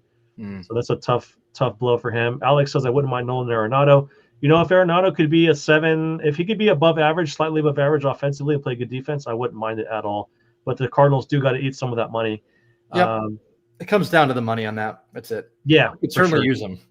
Yeah, 100%. Alex says, Yarbrough reminds me of Michael Tonkin because of his versatility. Yeah, I do see that. Michael Tonkin, when I was playing in junior college, he was there training for spring training. We talked to him. We worked out with him. Really nice guy. He came from the area where I came from, so kind of cool to see a guy like that end up on the Yankees. But he, like you said, he is a versatile guy. He can start, he can relieve. He can bridge the gap. You know, if a starting pitcher gets shit on and he has to come in the middle of the game and eat 2 or 3 innings, he can do that. So it's nice that Yarbrough has stepped into that role. Eddie says Yarbrough has destroyed us all these years. Nice to be on the other side of that for once, 100%. You know, he was so annoying to face when he was on the Rays and stuff. So good to have every him on our Ray team. pitcher is annoying. I don't know. It's like it's every single one. It's crazy, hey, man. I need like a minute break. I'll be right back. Okay. Oh yeah, go for it. You can carry while I'm gone, right? Yeah. No Eddie says Josh Young from the Rangers would be exciting. Yeah, I don't know if he's available. He's a I don't think he's super young, but I think he's a pretty talented guy that they have some hopes for there. So I'm not 100% sure if he will be an option. Jason says we need the Cardinals to suck before they would trade him. Yes, that is true. They've been on a hot streak. They won what 9 straight roughly. Alex says I wish we can get Ben Joyce. Yeah, he's hurt right now. DJ is cooked. I would agree, but I hope he proves me wrong. Jason says a USA bat would give him pop. Yeah, I mean, DJ is one of those guys. He says DJ needs to have hip replacement surgery or some shit. That's not good at all. I don't know if he needs a hip replacement. I don't know what he needs. I think if anybody knew what DJ needed, he would, get what he needs and be playing well. But it's one of those things. Alex says the AL West is a complete toss-up except for the Angels. 1 through 4th place is within 2 games of each other. There's a lot of close divisions right now, and it's early. We were talking a little bit about the AL East earlier, and how the Red Sox are a few games under 500. They're only 4 games out of first place, so a lot can change. Going back to the Cardinals have won what 9 straight recently, so. There's no telling what these divisions could look like in 2 months. There's a lot of, some guys get hurt. Some guys start heating up and things kind of balance out a little bit. I think the last couple of years, the Angels and Pirates, I think last year were one of those early teams where they were like, oh my God, they could be a playoff team this year. But it's there's a lot that can change. We are welcoming the director of Giancarlo Stanton's PR team back on to the show after a quick break. So we're going to get into some of our disappointments so far. I think we got to start with Devin Williams with disappointments. This is a guy who's been one of the best relievers in baseball, one of the best closers, one of the best setup men in baseball. So expecting him to come in and continue that, he comes in, the whole facial hair policy is wiped away because of him, because they want to potentially re-sign him. They want to make him happy. They want to cater to him, blah, blah, blah, all this nonsense. So he becomes he kind of got a target on his back after changing 50 years of tradition. Everyone wants to cater to him to bring him back, like I said. So he comes in and he just looks awful. So what in the world has been going on with Devin Williams? His velocity was down. A lot of people were saying his changeup was still moving great, but it was moving too much, like it's moving more than usual. So maybe he couldn't locate it well. Sometimes his demeanor looks weird. It looks like he's uninterested at times. His interviews have been kind of odd with the responses after rough outings. So what were your expectations of Devin Williams, and what do you think he is now? Do you think he's improved lately and he can work his way back into the circle of trust, or is this kind of a lost season for him? Yeah, I was excited about that trade. As tough as it was to say goodbye to Nestor, it was time. And it was nice to get some value back. Wasn't tough for me. Even with recent memory, I think Nestor meant a lot to a lot of people. He was the team mascot. After that pitch to Freddie Freeman, I wanted Nestor as far away as possible. And we both got some Cuban blood, so that's a lot for me to say that. But I got to come out and be truthful here and speak from my heart. He pitched for Team you know, I USA, always and will. he had a cool mustache, and he was like 5'7", so I loved it. Yeah. Okay, look, it's my turn. I'm gonna go. So I was really pumped. I was a big admirer of his, big fan of his, watching him play for Milwaukee all those years. One of the reasons I love Stanton is I love freaks and his pitch, his changeup, that pitch, what do they call it? the airbender. Actually, I kind of hate that name, but whatever. A little corny, a little goofy. Personal hang up. I don't know why I hate it, but I hate it. That his changeup is filthy. It's Bugs Bunny and then some. And I love his style of pitching. I love how it plays. I like when he locates his fastball and gets that tailing action, or does that, his spin rate's really great. It's been grading out okay. I think his problems, you can probably needle into a few things that you can point to that are kind of technical or measurable. Mm-hmm. But I lean more towards we're just seeing a guy who's adjusting, hopefully over time successfully adjusting, but certainly adjusting to the climate change with Milwaukee, New York, just that different environment, different expectations. I don't think it helped him that they had a press conference to talk about the beard change policy when he was the poster child of all that. And I don't think that, I think he's to blame for it on one level, but I don't think he really knew what he was getting into. Right. I mean, I think if someone would have told us when they first acquired him that by early May he would be demoted from the closer's role, we would have been like, "What? Are you serious? Like, what happened?" Yeah, I'll say this. I think it had as much to do with Luke Weaver being nails, as it was and beating down the door. Right. Where there's a lot of closer by committee situations, or where there's a revolving door, it's because no one's that good. Yeah. And when you have a guy who did it last year, clear-cut guy now. Postseason, it's one thing when you're playing when you're a front office and you're kind of playing almost fantasy baseball before the season starts, and then they start playing, and you're like, well, we can't ignore that. Right, this guy Luke Weaver is only 6 foot tall. He weighs 145 pounds soaking wet. He can't be our closer. And then you watch him, and you're like, well, that's our closer. You're like, whoa, okay, yep, yeah, right? It's pretty obvious, pretty soon after he started pitching really well, you had to do it. So I don't think it's just because he's been kind of terrible. I think it's because Luke Weaver's been excellent. But look, I think it's really non-analytical and very gut feeling, no analysis here. But when I watched his emotion coming off the mound in that big escape that he had last week, and I saw how much he cared, and I saw the way that he let it out, I thought he's going to be fine. I think he's going to adjust over time and become a really important weapon for us. That's true. I wasn't sure until that. And that was a big moment for him. That was, I guess, a good team, a moment where it was, a game that was within reach of the Yankees. I think they were either behind or maybe real close game. I can't remember exactly, but that was a big moment for him. He got some really good hitters out. I think he got Tatis, Machado, and Bogarts. So like you said, it was nice to see the emotion from him there, because before that, it just looked like he was kind of indifferent. People mentioning that Brian Hoke interview where he mentioned, he thought that the Dodgers were going to be a lock to get him, and then the Yankees came in and swooped to grab him. So, maybe people are like, oh, he was disappointed he's going to New York instead of LA. Whatever the situation might have been. But, if he can be, it was a situation where you couldn't continue to let the guy come in during close games and keep shitting himself as much as he was doing, because there's a certain amount of respect you owe to the guys in that clubhouse to do what's in the best interest of that team, to lock down close games where they've worked their ass off to either have a late lead or be close late. So you couldn't keep putting Devin Williams out there after 8.5 innings of tremendous baseball, and then he shits himself and they lose. I think the numbers early, the Yankees in 1-run games when they were losing late, or one of those close metrics or whatever, it was ugly. Part of that was Devin Williams. So, you couldn't keep putting the guy out there and shitting himself, because there's a lot of guys in that dugout who are working their asses off to have that lead or have that game close late, and you couldn't do that. But, I think it's somewhat worked out since they've demoted him to a lesser setup role. Yeah, we saw with Clay. We saw with Clay. It's a tough mantle to carry, being the closer of the Yankees. Yep. I actually think it's the one job where you have an advantage on the road. I think it's harder to close out games at Yankee Stadium, even though, well, look, his big moment was I think bases loaded extras 10th inning where we'd already burned Luke, and he had the man-free runner on second. He walked 2. Yeah, and he had to strike out 2 guys in a row. Yep. And he did it. And he's got the kind of stuff where you can do that, where he can be effective pitching with less than 2 outs and bases loaded. And I think his guys are going to go out and try to hit that changeup. And if he's locating it, you're not hitting it. Now he put 2 runners on. Now he walked 2 guys that same inning. Yeah.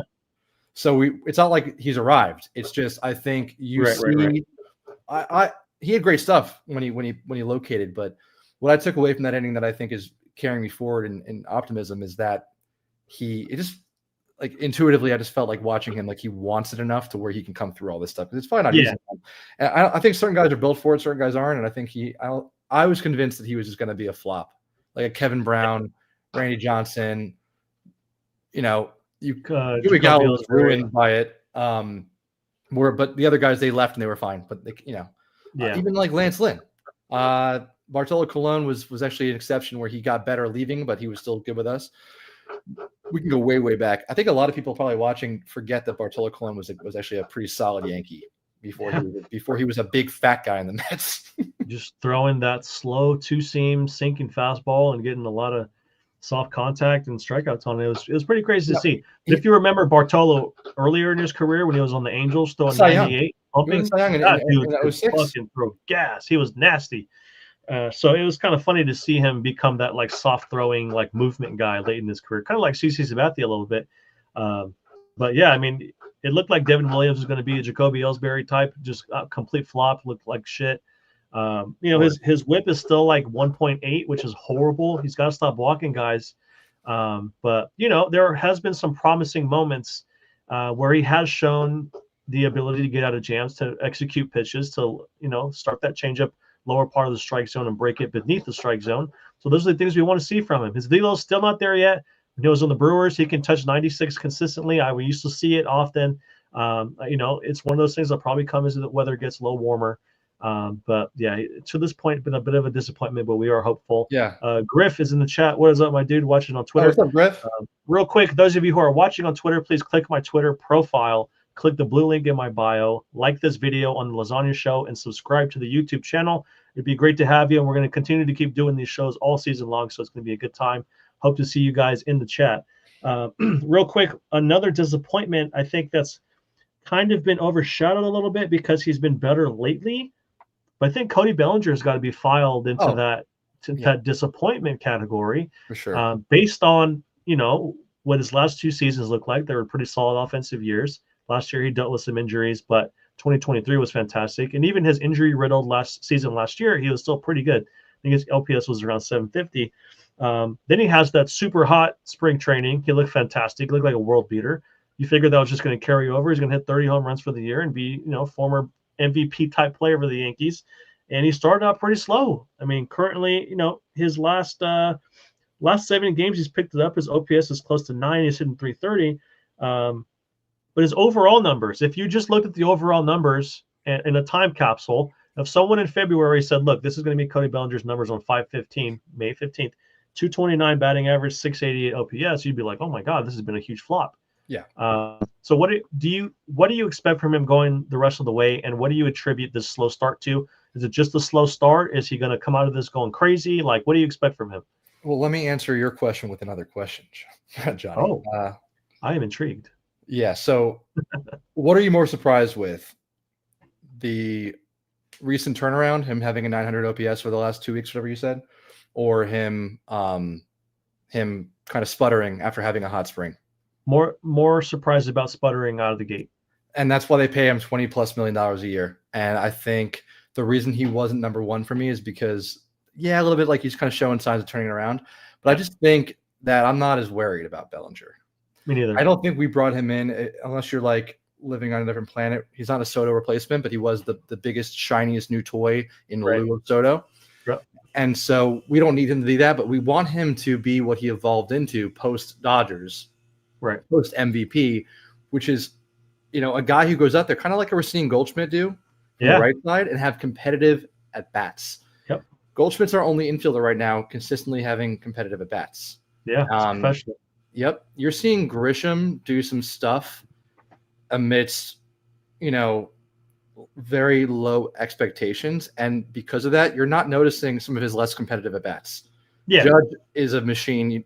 doesn't even factor in the. It's unfair to compare him to anyone. But we need more guys that are like, not just now, but when the time comes for everyone to kind of actually make an impact, which only happens in 1 month during the season, the one that comes after September. We need guys who can go out there and have competitive at-bats, and not necessarily ones that lead to runs, but ones that lead to getting into the bullpen earlier, moving runners over, having the ability to change their approach with 2 strikes. And as great as Stanton is, I think 3 of his 7 postseason home runs came with 2 strikes. I don't think that guy's shortening up. And as much as I love him, we need more guys that kind of complement that approach. You know what I mean? Yeah. And I think Bellinger is going to slide into that role, and I don't give a crap whether he has 15 home runs or 40, as long as he's out there being athletic, being fast, flashing the glove, playing a little bit of first if we have to have him there. Yeah. We saw it for the first time 2 days ago. But if he's going up there making pitchers work and seeing an average of 5 to 7 pitches in at bat, right. Fouling balls off, flipping balls to the left field when we got when we have the need to. I love seeing lefties, executing lefties. with guys on third base in less than 2 outs. I think we're going to see that from him, and I think he's adjusting to the new environment. I think he's adjusting to new pitchers. I think we underestimated how difficult it is as a hitter, especially guys that are that take their preparation really seriously, to go up there and see a whole new group of guys. Yeah. You can get that even in the same league when you're changing divisions. And I think Goldschmidt is benefiting, as he said, by his own admission, from the tutelage of Aaron Judge, kind of, prepping him for certain guys they're facing that Judge has seen a million times. Right. I think Belly is naturally going to be lagging behind a Goldschmidt in terms of his IQ and his ability to adjust. You got one guy who's a very good ball player, and one guy who's on his way to Cooperstown. And I think we're seeing that kind of finally show up, making the adjustment to new pitching. So I'm not worried about him. It's been disappointing. He's been a bit of a problem for us, but you expect him to kind of fill in the gaps when you maybe expect a little bit of Ben Rice or Trent Grisham regression. You expect positive regression from a guy like him. So he's at least played really good defense in the outfield. Like, I was just trying to look up his fan graph, like defensive run saves, outs above average, all that kind of stuff. Let me ask Alex Snat a question, because his profile picture. Are you excited about our new quarterback over there, Rutherford? Jackson Dart? Or should Johnny be more excited about his new quarterback or backup quarterback in Daniel Jones? Daniel Jones, man. I'm going deep on the YouTubes when it comes to the old Jackson Dart fella, and I'm telling you he can chuck it, man. He can chuck it. I think people are grossly underestimating, as they always do this time of year, in the value of a guy who can process information fast, and he seems like a very sharp kid. And he can sling it, but he's not Josh Allen. Dayball likes him a lot. And, dude. He had a heart on the entire time they were meeting. The last time Dayball liked the guy this much, it was Josh Allen. So maybe that's a sign of things to come. You think I glazed Stanton? The way Dayball do you see him like high five Joe Shane after they pulled off the trade? He called him Joseph, like he was a proud father. He was way to go, Joseph. That was the guy he wanted, and Dayball's kind of on I would say his last legs with the Giants organization. I think there was a lot of rumblings about the organization. I don't know, man. He's got a lot of respect. I think everyone around the league just admit There's got to be some progress being seen soon, though. Especially this year. His first year with dog shit, and I think that's going to carry him forward. I think on paper, any NFL coach with his track record so far and the negative momentum, I think you'd say prove it now. I think they're going to win a minimum of 6 games next year, and I think that'll be enough. If they go out there I think if they go out there, if they lose 13 games, then he's out. I agree. I saw their schedule today, and the Giants' schedule is a gauntlet. Yeah, do we get boned every year? He gets a pass. I think Dayball gets a pass this year. It's a transitionary period for that team, but I don't want to hog all this time with Giants talk, but I do want an objective opinion. This is fun for me. I'm not sure if it's fun for everyone who's here to talk Yankees, but what's really fun about obviously our Twitter pages and how Twitter evolves when baseball season ends is how many people are into football. There's a lot of people watching the Knicks right now. I'm a guy, since I was a little kid, I've grown up watching football, basketball, baseball, the 3 major sports. I have a little bit of college football in there. I'm a USC fan, so it's nice to see when, some of the people that we're always talking baseball with, baseball goes away a little bit, and then we all talk football, talk basketball, that kind of thing. It was kind of fun to touch on it a little bit. A lot of Yankee fans are Giants fans, so they're technically Jackson Dart, USC alum. Yeah, he was once a guy there. I still root for Sam Darnold, former USC guy, even though he bounces around the NFL a million times. I still remember, Matt Barkley, John David Booty, the legend. There's been a lot of USC quarterbacks that most of them don't work out. So maybe if Jackson Dart works out, he can be someone I could pound my chest about a little bit. But getting back to the Yanks a little bit, so I think I agree. couple of guys we forgot for disappointments. A couple of guys here. Yeah, Marcus man. Stroman and Carlos Carrasco. Are we doing like a disappointment thing, or are we doing like expectations versus how it played out? Stroman, there is an expectation aspect there. There is, but you expect each one of them to be bad, not that bad. They were worse than expected. I expected bad. They were worse than expected. So I wanted Cookie to be maybe a 4. I don't even know what his ERA ended up being in 5, 6, 7. I don't even know. Stroman is awful. Now I have a good analogy for Stroman. Now you got Cookie down in the minors, and Stroman has a fake. I don't know. I don't want to call it fake. I'm not the guy's fucking doctor. He's got a mysterious knee issue that supposedly just had a setback. But we all know once he reaches, I think, 130 innings or something this year, he gets a bunch of more money or some shit. I don't know. I gotta look at the contract. There's probably no injury. He's in. It's all Fugazi. He's in timeout right now. I think everyone knows that. Yeah, it could be a phantom thing. I don't know. What is up, Jacob? See you in the chat. But I mean, I had to mention both of those names. For sure. The Yankees rotation is kind of shaping up now that Will Warren's pitching better. I think he had a pretty good start yesterday. He had a really good start against the A's, so we're seeing some improvement from Warren. Pitching Ninja loves Will Warren. Oh yeah, his stuff. The guy's got some crazy stuff. If you're watching this dude, if you're watching him from first pitch to the time he comes out of the game, he throws some nasty shit. The changeup moves a ton. The sweeper curveball combo is ridiculous. His sinker has a ton of run. It's awesome. I think he was facing Carl O'Reilly, who's like a beast. I mean, that guy is the best catcher in baseball right now. And he had him. Cal O'Reilly, I think, was ahead 3-1. And Will Warren just dotted this tight slider that it looked like a curveball, but it was like 87 I think I remember that one. Inside half, 3-1, and then K'd him on I think it was a change of away. And it was like, there it is, Will. That's it. If you can do that, you're not just like he has the stuff to be the next Michael King. Yeah. If he can put it together from like a repertoire standpoint. Right. And a makeup standpoint. So I feel like you could do a lot worse for a guy that you're running out there just trying to get innings and we need innings. Yeah. And what better way to develop as a young guy at the major league level than like, hey, we need you right now. And we'll put up with a couple of games where you blow it. And thankfully a lot of his starts, the offense has really taken it on themselves to put up a big crooked number early. Right.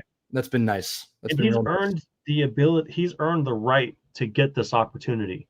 The stuff is there. We all see it. Everybody knows it's hard to hit. It's nasty shit. It grades.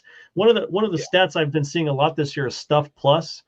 It grades pitches based on a lot of different factors: movement, lateral movement, horizontal, all the different ways a pitch can break, spin rate, all that stuff. So it grades it on a level of 100 being league average, and anything above that is great. Anything below that is less than great. And I think yesterday, all of his pitches were almost like 110, 115 and above. Like everything he threw from the four-seam fastball to the changeup to the sinker, the curveball, sweeper, whatever, was filthy shit. So it's like you see and this is a lot of stuff that the Yankees look at as well when they tell guys what pitches to throw and what pitches not to throw. They'll tell you, hey, this pitch sucks, stop throwing it. Luke Weaver, for instance, breaking balls, he doesn't throw many. He doesn't throw any at all. Maybe a little slider there, but it's mostly four-seam changeup. They said stop throwing that shit. Jordan Montgomery back in the day, they told him to stop throwing certain pitches because they graded terribly. So, teams are looking at this stuff. The Yankees know his Will Warren stuff is top shelf. It is major league quality stuff. He just needs to go out there, put everything together, and deliver, deliver four innings bare minimum if you have a bad start. But you need to give me 5 or 6 and start locating better. Those pitches are nasty. Get them in the strike zone, challenge hitters, and start progressing as a guy who can trust this stuff within the strike zone to get outs at that level. I could envision, this is totally off the wall, and I'm not predicting this, but I could see a scenario where you've in the postseason have a rotation of Fried, Rodon, and then depending on the work they get in the first 2 games, Warren to Yarbrough, like almost like slated in, where you're like, go out there and give me everything you have for 3, and then Yarbrough can come in and hopefully with the lead bridge it to the actual back end of the bullpen. I'm not saying it's going to happen. I think hopefully we acquire a legit front end starter, or at least a guy that can kind of slide in at 3. But that wouldn't be shocking to me, depending on how Warren plays the rest of the way. I mean, that's stuff you don't want to see as a guy. You know, if he locates it, that kind of stuff is not something you want to see in the playoffs when you're down, you know, or in a pretty tight game there where you need to string together hits. His stuff moves like crazy, and I would be interested to see maybe if he did come in the middle of the game out of the bullpen, how his fastball would play at velocity-wise. I think he's still a young guy. How old is he? He's only, I got it right here. He's 25, so you know he's not that young. You mentioned Bellinger in spring earlier. I watched Will Warren pitch like 3 times in person, and I was glued to my seat. In spring training, you're not usually doing that. You're walking around, you're kind of enjoying the whole atmosphere. But like after the first time I saw him, I was like just locked in. Damn. Just seeing him. I was lucky enough to be behind home plate, and I was like watching just. It's one thing when you see it on TV or you see it slow down and you see like the break and the overlays are all really cool, but there's something about visualizing it from a hitter's perspective, how difficult it is when you're facing it, because it just looks like it's going to be one place and it's like 2 feet away. And it actually gives you a little bit of sympathy for when Stanton misses by 3 feet. Oh no, trust. I've faced some dudes who threw. I mean, guys throwing low 90s with nasty breaking stuff, and that's like nothing compared to the stuff these guys are facing. So it's like, when Stanton waves at a slider in the dirt that's 3 feet outside, I'm like, I get it. Sometimes those sliders look like fastballs, and if you're not picking up the spin, or if that spin's real tight, when you're a guess hitter, it's a heater, then you're like. So he's a guess hitter, and he's one of the greatest of all time. I would say the only person keeping Stanton from being the greatest guess hitter of all time, in my opinion, is Alex Rodriguez. Because A-Rod, not everyone thinks of him this way, but he was a guess hitter, man. He was the greatest guess hitter to ever live. He was smart as shit too. He was really good at guessing, really good at being on time when he guessed. Very educated about pitch sequencing and how guys were trying to attack him. Later in his career, they were, his bat speed slowed down a little bit, and they were trying to beat him inside with velocity. And he was just getting barrel out front and hooking it. Like, see ya, left field. 15 was a special year. That was when he kind of had the resurgence. There's a really great ESPN magazine article that came out in 2015. Everyone go look it up. The one before the season started. It's amazing. It's like 7 pages long, and it like really breaks him down as a human being. And it was at a point when he was like coming off suing the league and the Players Association, and everyone hated him. And the only way he was going to solve that was going out there and hitting 30 home runs. And I think he batted like 290. It was crazy. Yeah, I think he did hit 30 homers that year. I think that might have been one of the last years he did it. Yeah. Going back to Warren really quick, one thing that's very encouraging about him, that's another reason why he's earned the ability to be penciled into the rotation right now. The guy logged innings in the minor leagues. He has a track record of pitching 100-plus innings dating back to 2022. His 2022, he threw 129 innings. 2023, 129 innings. 2024, 109 innings. So this year he's already at 41. So he's shown that he can log innings for you. Hopefully he's the rubber arm type where he won't break down from the workload.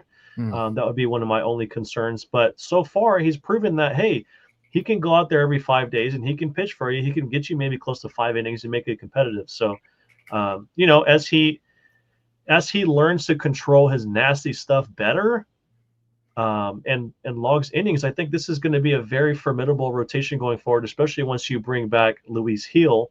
Alex in the chat says Warren is a lot like Hill. Filthy stuff, just needs to walk less batters. The walk aspect is true. They are different in terms of Hill as a power fastball guy, 4-seam fastball up in the zone kind of guy, which Warren doesn't have. I think if Warren had that, he'd be Roy Halladay practically. Just kidding. We're not going to stick that on him, But I mean, they're both very different, but his point is good. The stuff is filthy and they walk a lot of guys. And what both of them tend to do a lot is chase strikeouts when they have a guy 2-2, 1-2-2. They bounce a pitch, waste the pitch, throw a pitch up out of the zone, waste the pitch. And they're chasing that K when maybe they can use that nasty stuff to be more in the strike zone and get weak contact and kind of save their pitch count a little bit.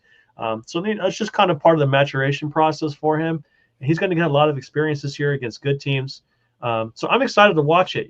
Last year I was pretty frustrated with him, and I was kind of losing a little bit of patience. But you understand he's young. You understand he's got work to do. He's gonna need to establish himself a little bit and get more experience under his belt. So I think so far, I think you could pencil him in the pleasantly surprised category after a little bit of a rocky start to his season. For sure. And one more note on Will Warren. You mentioned injury risk.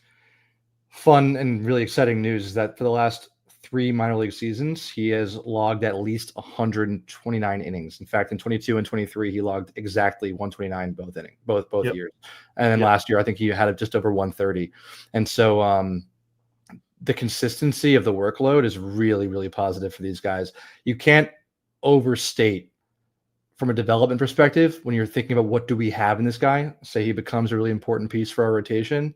That track record of 3 consecutive years of posting 129, where you can say you can draw a line in the sand and say maybe it's 150 for what we can get out of him. Right now, I think it's about 45.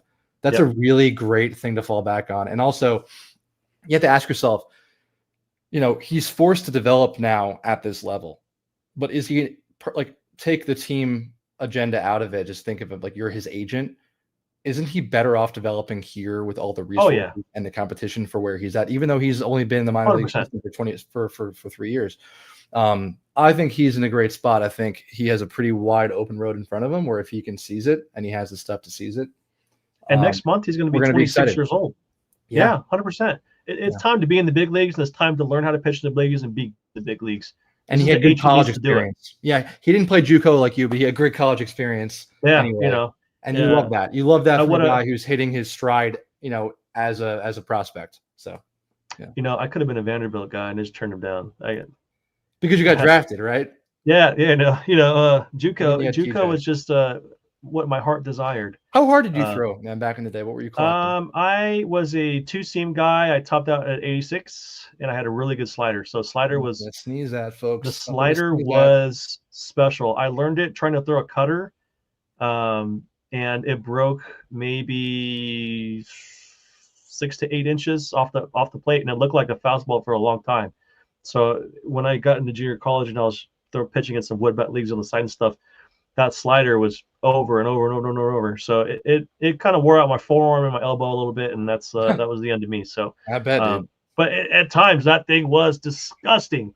There was a guy that ended up hitting the homer off of me, but I K'd him 3 times in that game, all on sliders.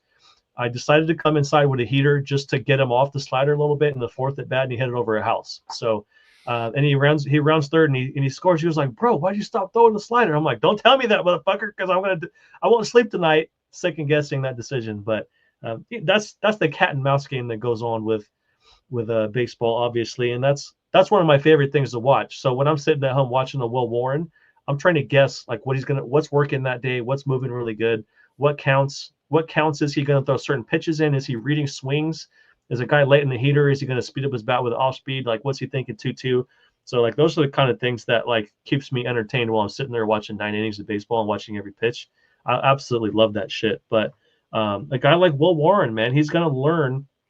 I think he's learning it right now that his stuff is good enough. A lot of guys, when they first get in the bigs, they always question whether they belong or not. Am I a big league pitcher? Do I belong here? Is my stuff good enough?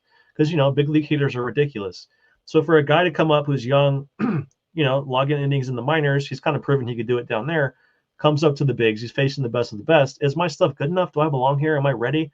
Because he got shelled last year when he came up. The part of the season where he pitched for the Yankees last year, he did not look good. Stuff was weak.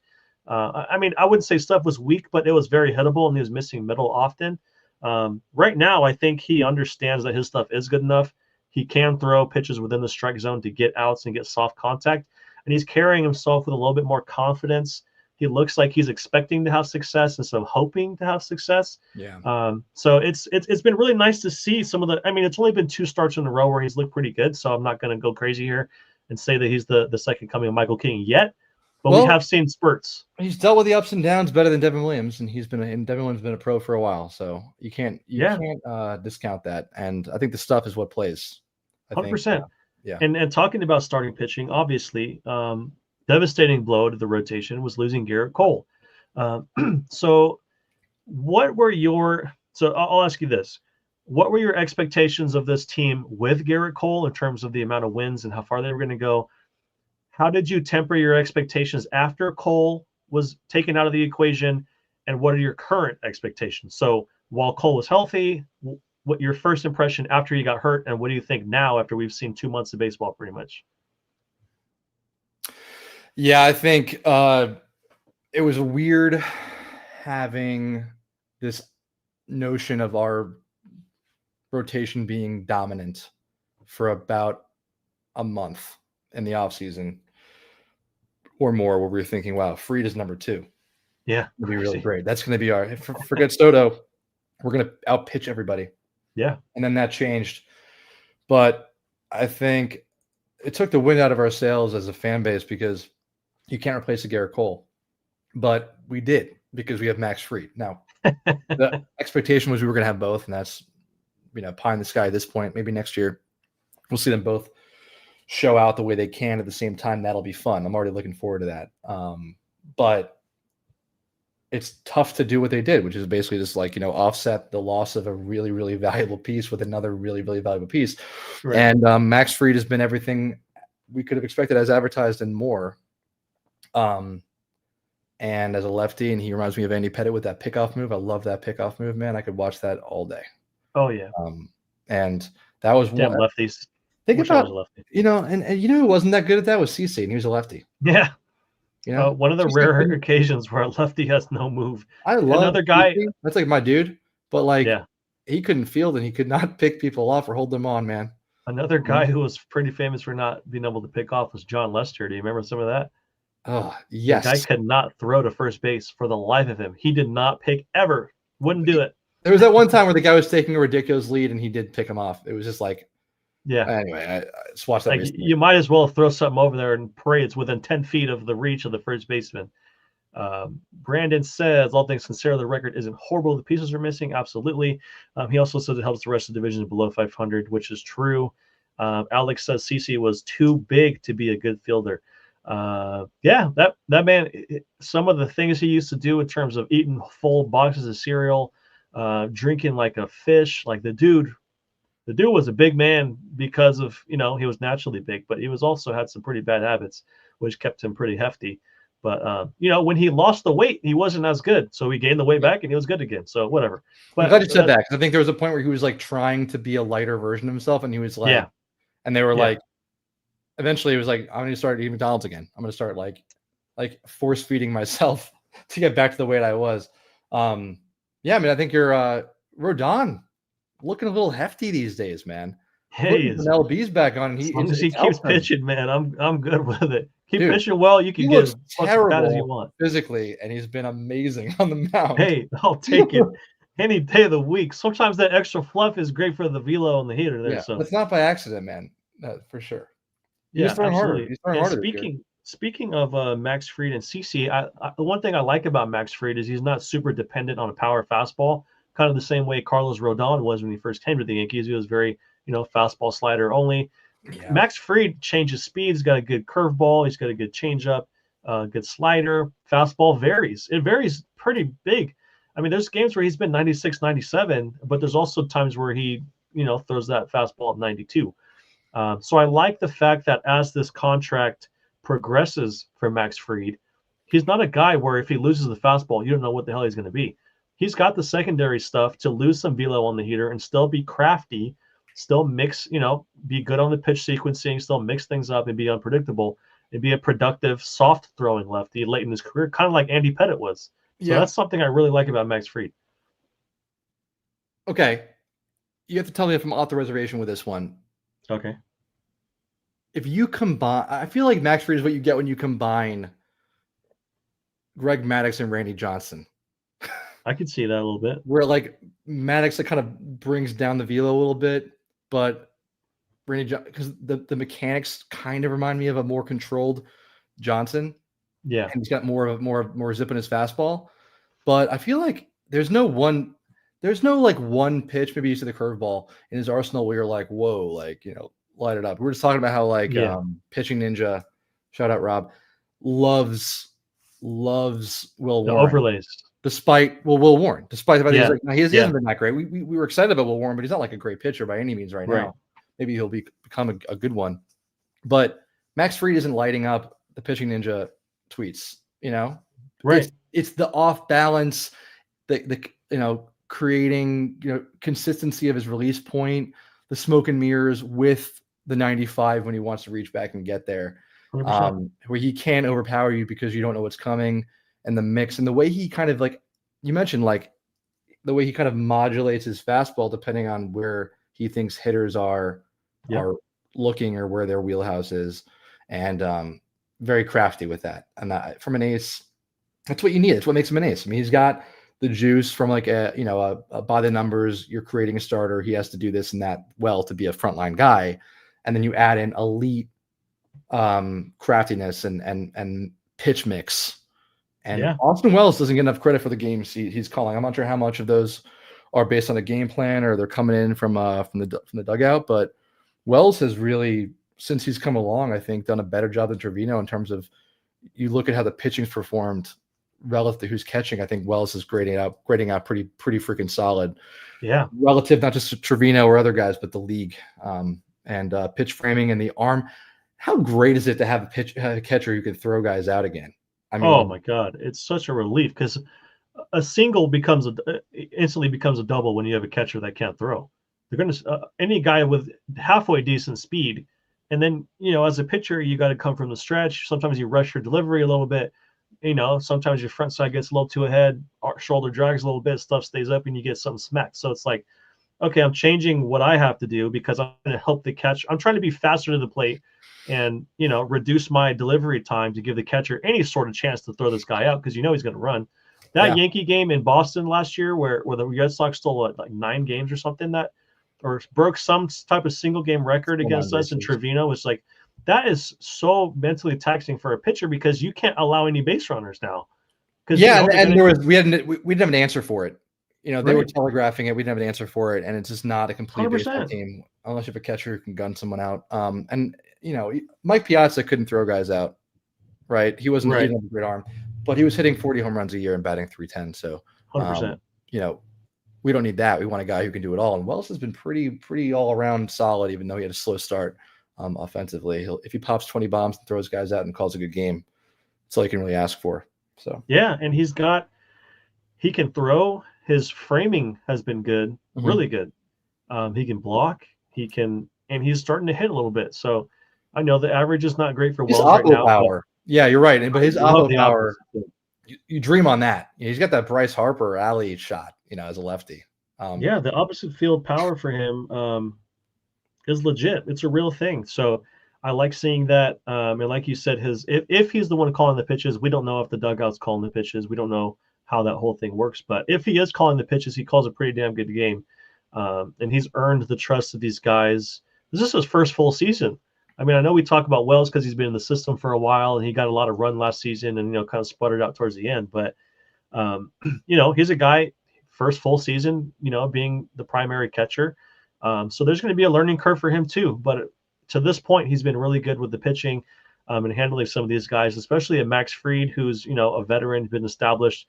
He's won a World Series. He's been an ace. So if you can earn the trust of him, similar to Garrett Cole, those ace types, those dominant veteran types know what they want. They know exactly what they want. They know what they want to throw in certain counts, and they expect you to understand that, to understand what their stuff is looking like on a certain day, or notice some certain trends, know the scouting report with batters, read swings. So there's a certain expectation that comes along with a young catcher working with a veteran pitcher, and I think Wells has done a phenomenal job with that. Yeah. So something very encouraging there. What do you think the Yankees? What did you think total wins wise after Cole got hurt? How many games did you expect them to win, and has that changed since? I think you're asking the wrong person, because, like, gun to my head, I would have said 95, and I would have said that because I think without Cole, without Cole. And I'm a little bit, I'm like an optimist by nature, so I just kind of I could give you a rationale. I could talk through some of my other predictions that were also correct that led me to think that. I knew the Orioles were going to suck.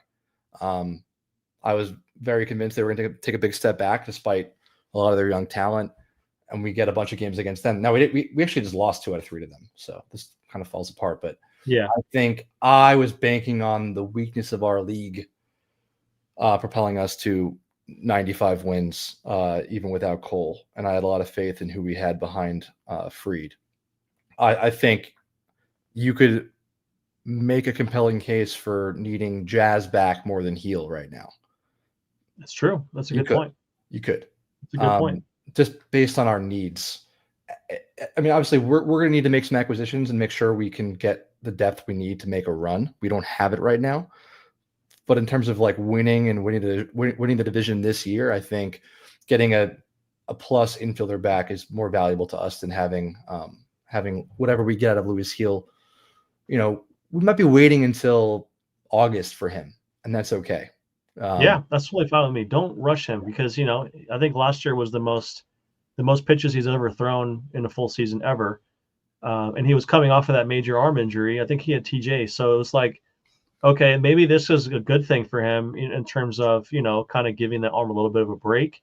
Obviously, he's going to have like a full simulated spring training to build back up. I think he's working on that right now, you know, throwing bullpens, building up your pitch count, all those kind of things. But yeah, if you can get in the first half of last season, Louis Hill was the best starting pitcher in baseball. If you could get 3 months out of him like that, and you pair that with a much improved Carlos Rodon, a Max Fried who's leading the league in ERA, and a Will Warren who has some of the nastiest stuff in baseball, that top 4 is very, very formidable. Then at the deadline, you can add a front, end starting pitcher type, depending on what the cost is. And you might be looking at a pretty damn solid group there as you head into what will probably be a pretty competitive playoff push towards the end of the season and going into October. That would be the one compelling reason to think about evaluating Heel before August, before the deadline, right? Because that could influence where you kind of unload the most trade capital. We talked about third base earlier, and I think the general need is going to be arms, but it doesn't necessarily mean you add a starter. Right. And if you can get indication that Heel can be anywhere close to what he was for the first half of last year coming off the injury, that opens up a lot of possibilities for where you make additions. So you might end up seeing a really fortified bullpen. Maybe we add a back end starter, or depth, and we rely on Heel. Or if we don't know what Heel is until August 5th, then we're kind of in a tougher spot in terms of knowing what we have in the building already. I think we're going to add a starter. It just is it going to be a frontline guy? Yeah. And Sandy Alcantara has been a guy that, a lot of people have speculated might be an option this season, and he's got an ERA over 8 right now, coming back from his own Tommy John battle. So that might be out the window unless Matt Blake thinks he can turn him into something unbelievable. A guy that I kind of threw around, the Dodgers are going to have a surplus once Kershaw and Blake Snell and Glasnow are all back doing their thing. Tony Gonsolin might be an option there, kind of back of the rotation, mid-rotation kind of guy. His numbers right now are pretty solid, and we all know he throws a fastball splitter slider. Which the Dodgers are going to be shopping Tony Gonsolin? I don't think they would shop him, but if they're in a position where, maybe there's something they want, prospects wise, or if maybe there's, a need that they have and they have an excess of starting pitching, they might offload one of them. Yeah. And Gonsolin's been a guy who's been kind of up and down, hurt, not hurt, pitching well, not pitching well. When he's healthy, he's been solid. Yeah, and he's looking decent right now. So I don't know. Maybe I like Tony Gonsolin. Pick up the phone. Yeah, if he was in play, I would definitely be a fan of that. That'd be awesome. I have no idea whether he's in play. Yeah. By the way, he probably won't be, but pick up the phone and ask. You never know. Ryan Weathers is a guy. You mentioned Alcantara. I just want to quickly shout out Rodolfo and Alex because they mentioned him a little bit earlier, and I meant to bring it back, but I'm glad you mentioned Alcantara. He obviously has sputtered this year, but he's like a guy where if he figures it out, he's a horse. He's an absolute monster. Right. So I don't know whether the Marlins are interested in trading him at a low. I'm not even sure. I'm gonna do a little research right now where he's at in his contract. If he's not arbitration already, do you know? I think there's still a couple of years of control there. So he would have to. The only way we get him is if he has a big resurgence, and we have to spend accordingly to bring him over from Miami. Miami's not going to offload him in a solo scenario unless there's something that they know that we don't. Right. Yeah, I just don't see that. But there's going to be a lot of teams calling about him, even with the struggles, like you said, because stuff plays. Stuff is nasty. So, every team sees a guy struggling on another team and says, "Oh, if he gets in this building, we can fix him," type of thing. So, well, here's a wrinkle. He signed an extension. He signed a 5-year extension where he's making major league money right now. Okay. He's how much longer is that until he's like a restricted free agent, unrestricted free agent? Club option for $21 million in 2027. So okay, so there's you would write that off and say through the end of next year. Hey, you never know. It depends on the cost, obviously, because I don't think the Yankees are going to move any of their major prospects, especially the guys who have graduated up to the big league club, because they kind of decimated what they had for the Juan Soto deal. So it changes things, though. Money changes things. I think that makes it more reasonable to as a possibility. Versus 100%. if he was making $5 million, the Marlins would have zero incentive. The Marlins are bottom 4, I think, in record right now, so they're definitely going to be sellers. Yeah, I like Ryan Weathers too. Lefty used to be on the Padres, throws 98. He's hurt often, but if they can add him to the bullpen, you got a lefty coming in throwing 98. That'd be amazing.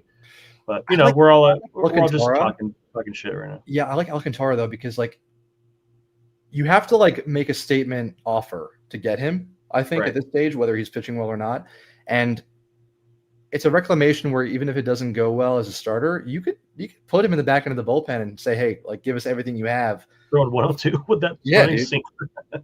You never know. You're the guy who's always give me velo in the back end of the bullpen. I love the velo. Give me the velo. Imagine Alcantara as a freaking closer, dude. I mean, come on. I'm jealous of the mountain over in Baltimore. We'd have our own mountain. His stuff is nasty. Yeah, the mountain in Baltimore is absolutely filthy. I love great stuff, man. Probably because I wish I had it and I could pitch in the big leagues, but throwing hard is 6'7" like the mountain.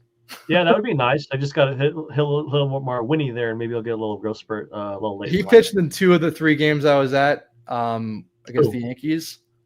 Felix Bautista. Yeah, and I'm telling you, man, I think they're doing this for pretty much every closer. Now they turn the lights off and they have the big, the whole thing and all that. Yeah, they come up to the music. But I mean, it was a moment where I have to admit, I was like, oh, this game's over. They're winning. He's filthy. He throws a billion, and I think he throws a splitter. Yeah, he's so tall, and the splitter from that height. I mean, it's no fun. There's a reason coming in at an angle that can't be. He has to make a mistake. You can't hit that pitch out of the ballpark. You can't hit that pitch for a home run. It's just tilt. It's like slow pitch softball, but 98. Oh, I hate hitting slow pitch softball. That angle, but in the 90s. Awful. No, tilt. That's the thing. Really tall starting pitchers that throw over the top. That coming from the top and that downward angle, that tilt there is just, like you said, it's hard to hit up in the air. You're chopping that shit in the dirt, and your hands are ringing as you're running to first base. That is absolutely no fun. But going back to, overall expectations based on Cole, no Cole, what we got now, I said with Cole, they'd win 94 games. I was not. Oh, wow, with Cole. They lost Juan Soto, and I didn't love the back end of the rotation. Was Hill hurt before or after Cole? I think he was before, right? Before, yeah. So I figured, okay, you have Rodon, who was kind of a coin flip. You had Max Fried, who had somewhat of an injury history, forearm, hamstring. I think there were question marks. We didn't know if Goldschmidt was going to pan out. There was a bunch of young players on the team, so there was a lot of things could go one way, things could go another way. So I conservatively said I think it is a 94-win team, which should still be good enough to compete for the division and still be a playoff team. So you thought without Cole we'd be at 80, 87?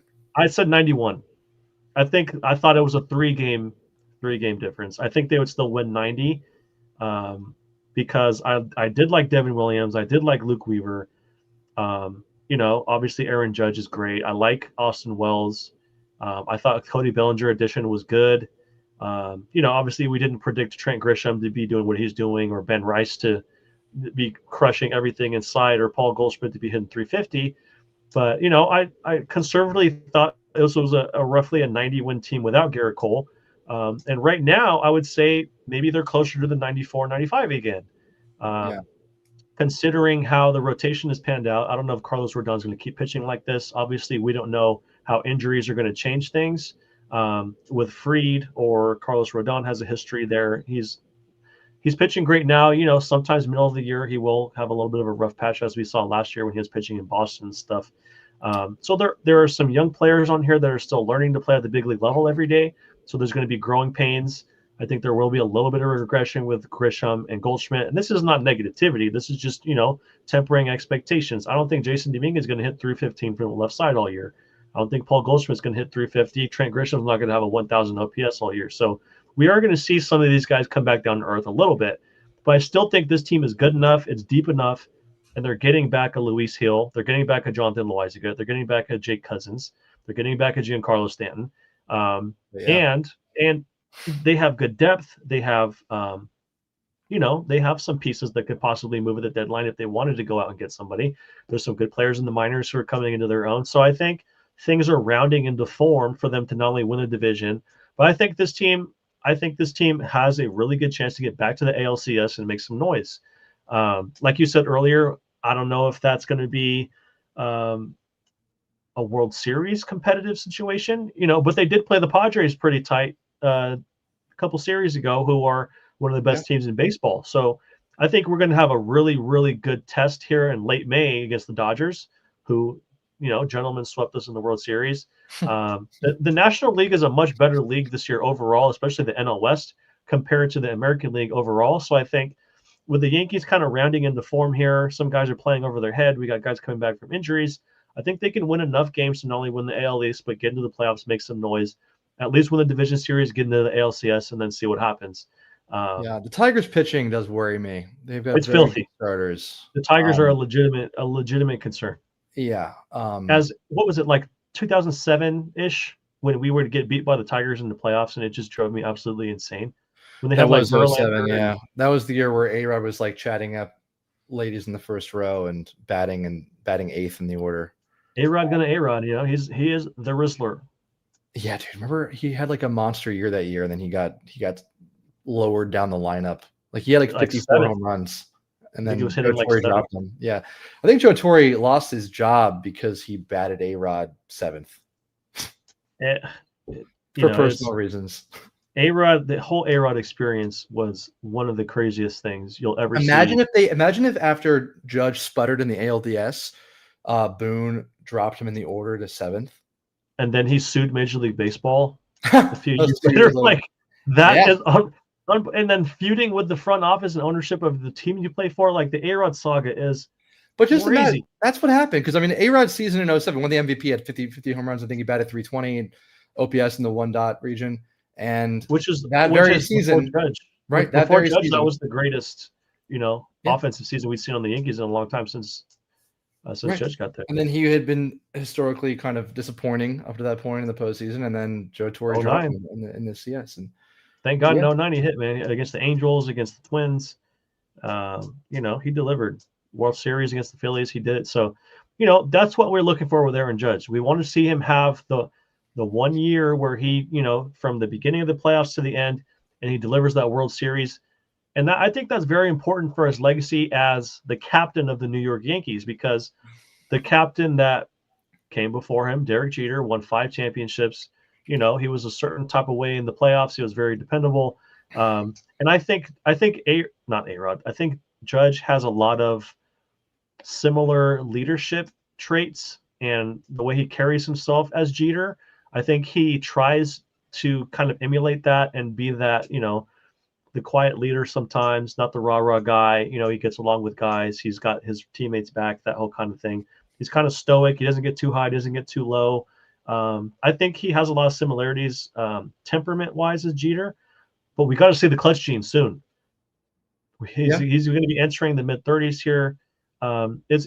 He's the captain, a lot of responsibility comes with that. He's got a bad reputation now as a quote-unquote playoff choker. He had a bad World Series. So it's weird because he has the temperament and kind of the personality of Jeter, but he's got the postseason struggles reputation of A-Rod right now. So, he's in a tough position because he's done everything in the regular season you could possibly ask for. He's going to be a 4, 5, 6-time MVP by the time he retires. We're just waiting for that A-Rod 2009 moment from him. I think it'll come eventually. I think he's too good for this to continue. But talking about A-Rod, I think he wins it this year. I think they're going all the way, Johnny. I think they're gonna. It's possible. That's the difference between you and me. Is I'll believe it until the last out is recorded that we're gonna do it. It's very possible. I'm always hopeful.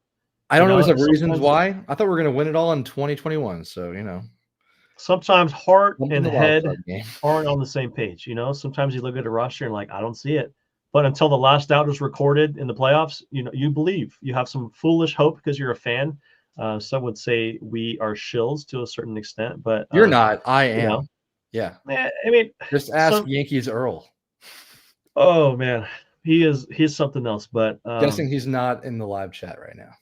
Probably not. But it's one of those things. If you talk realistically, or if you voice some realistic opinions that might not side with the super positive side of Yankees Twitter, it's, oh my God, you're so negative. But there's a segment of the fan base, and I think there's a lot of people out there that do have tempered expectations, and they do live in reality, which is a place that I like to live in. Sometimes we're wrong, sometimes we're not, but at the end of the day, all of us have a common goal. We want the Yankees to win the damn World Series. So fuck being right. I don't care about being right. We just talk about baseball because it's fun. It's Twitter's fun, interacting with people's fun, doing this is and fun. This time of year, you have to kind of like take the foot off the pedal a little bit with that, right? Just to make it through. It's a long year. It's a marathon. Games, right? It's a marathon. So, but like I remember like going into the I was on another one of these kind of things like before the World Series started last year, and I was surprised that I found myself being the most cynical person on this call. And I'm not used to that. And I had to basically say, like, hey, I don't care what you're saying. Like, I get that, like, people will look back and try to be objective, but it's the Yankees. And if you're in the World Series, no one's going to give a damn unless you win it. Yeah. And I think when you reach that point and you're on the doorstep and you've put yourself in that position, it's go time. But for right now, it's like, you're good enough to get there. You're good enough to win. Waste your time trying to predict the little tiny. It's fun doing it, but if you get too bogged down in negativity around things that you have no control over this early, it's just like it's spinning your wheels so early. Like everyone jumping on Bellinger for the slow start. Guys, chill out. Give him until the middle of May and see what happens. Give him till June. And look, he's hitting 330 in his last 7 games. He's hitting, OPS was looking really good last 15 games, last 2 weeks. So give guys some time. Give Will Warren a little bit of time. He's doing well with it. Give some of these young guys some time. Let Jason Dominguez learn how to play left field. Let him learn how to hit from the right side. It's going to take time. He's 22 years old. So you can't just come out and be like so feet stuck in cement on some of your opinions early in the season and not be willing to adjust and adapt your expectations and what you're seeing in real time every day.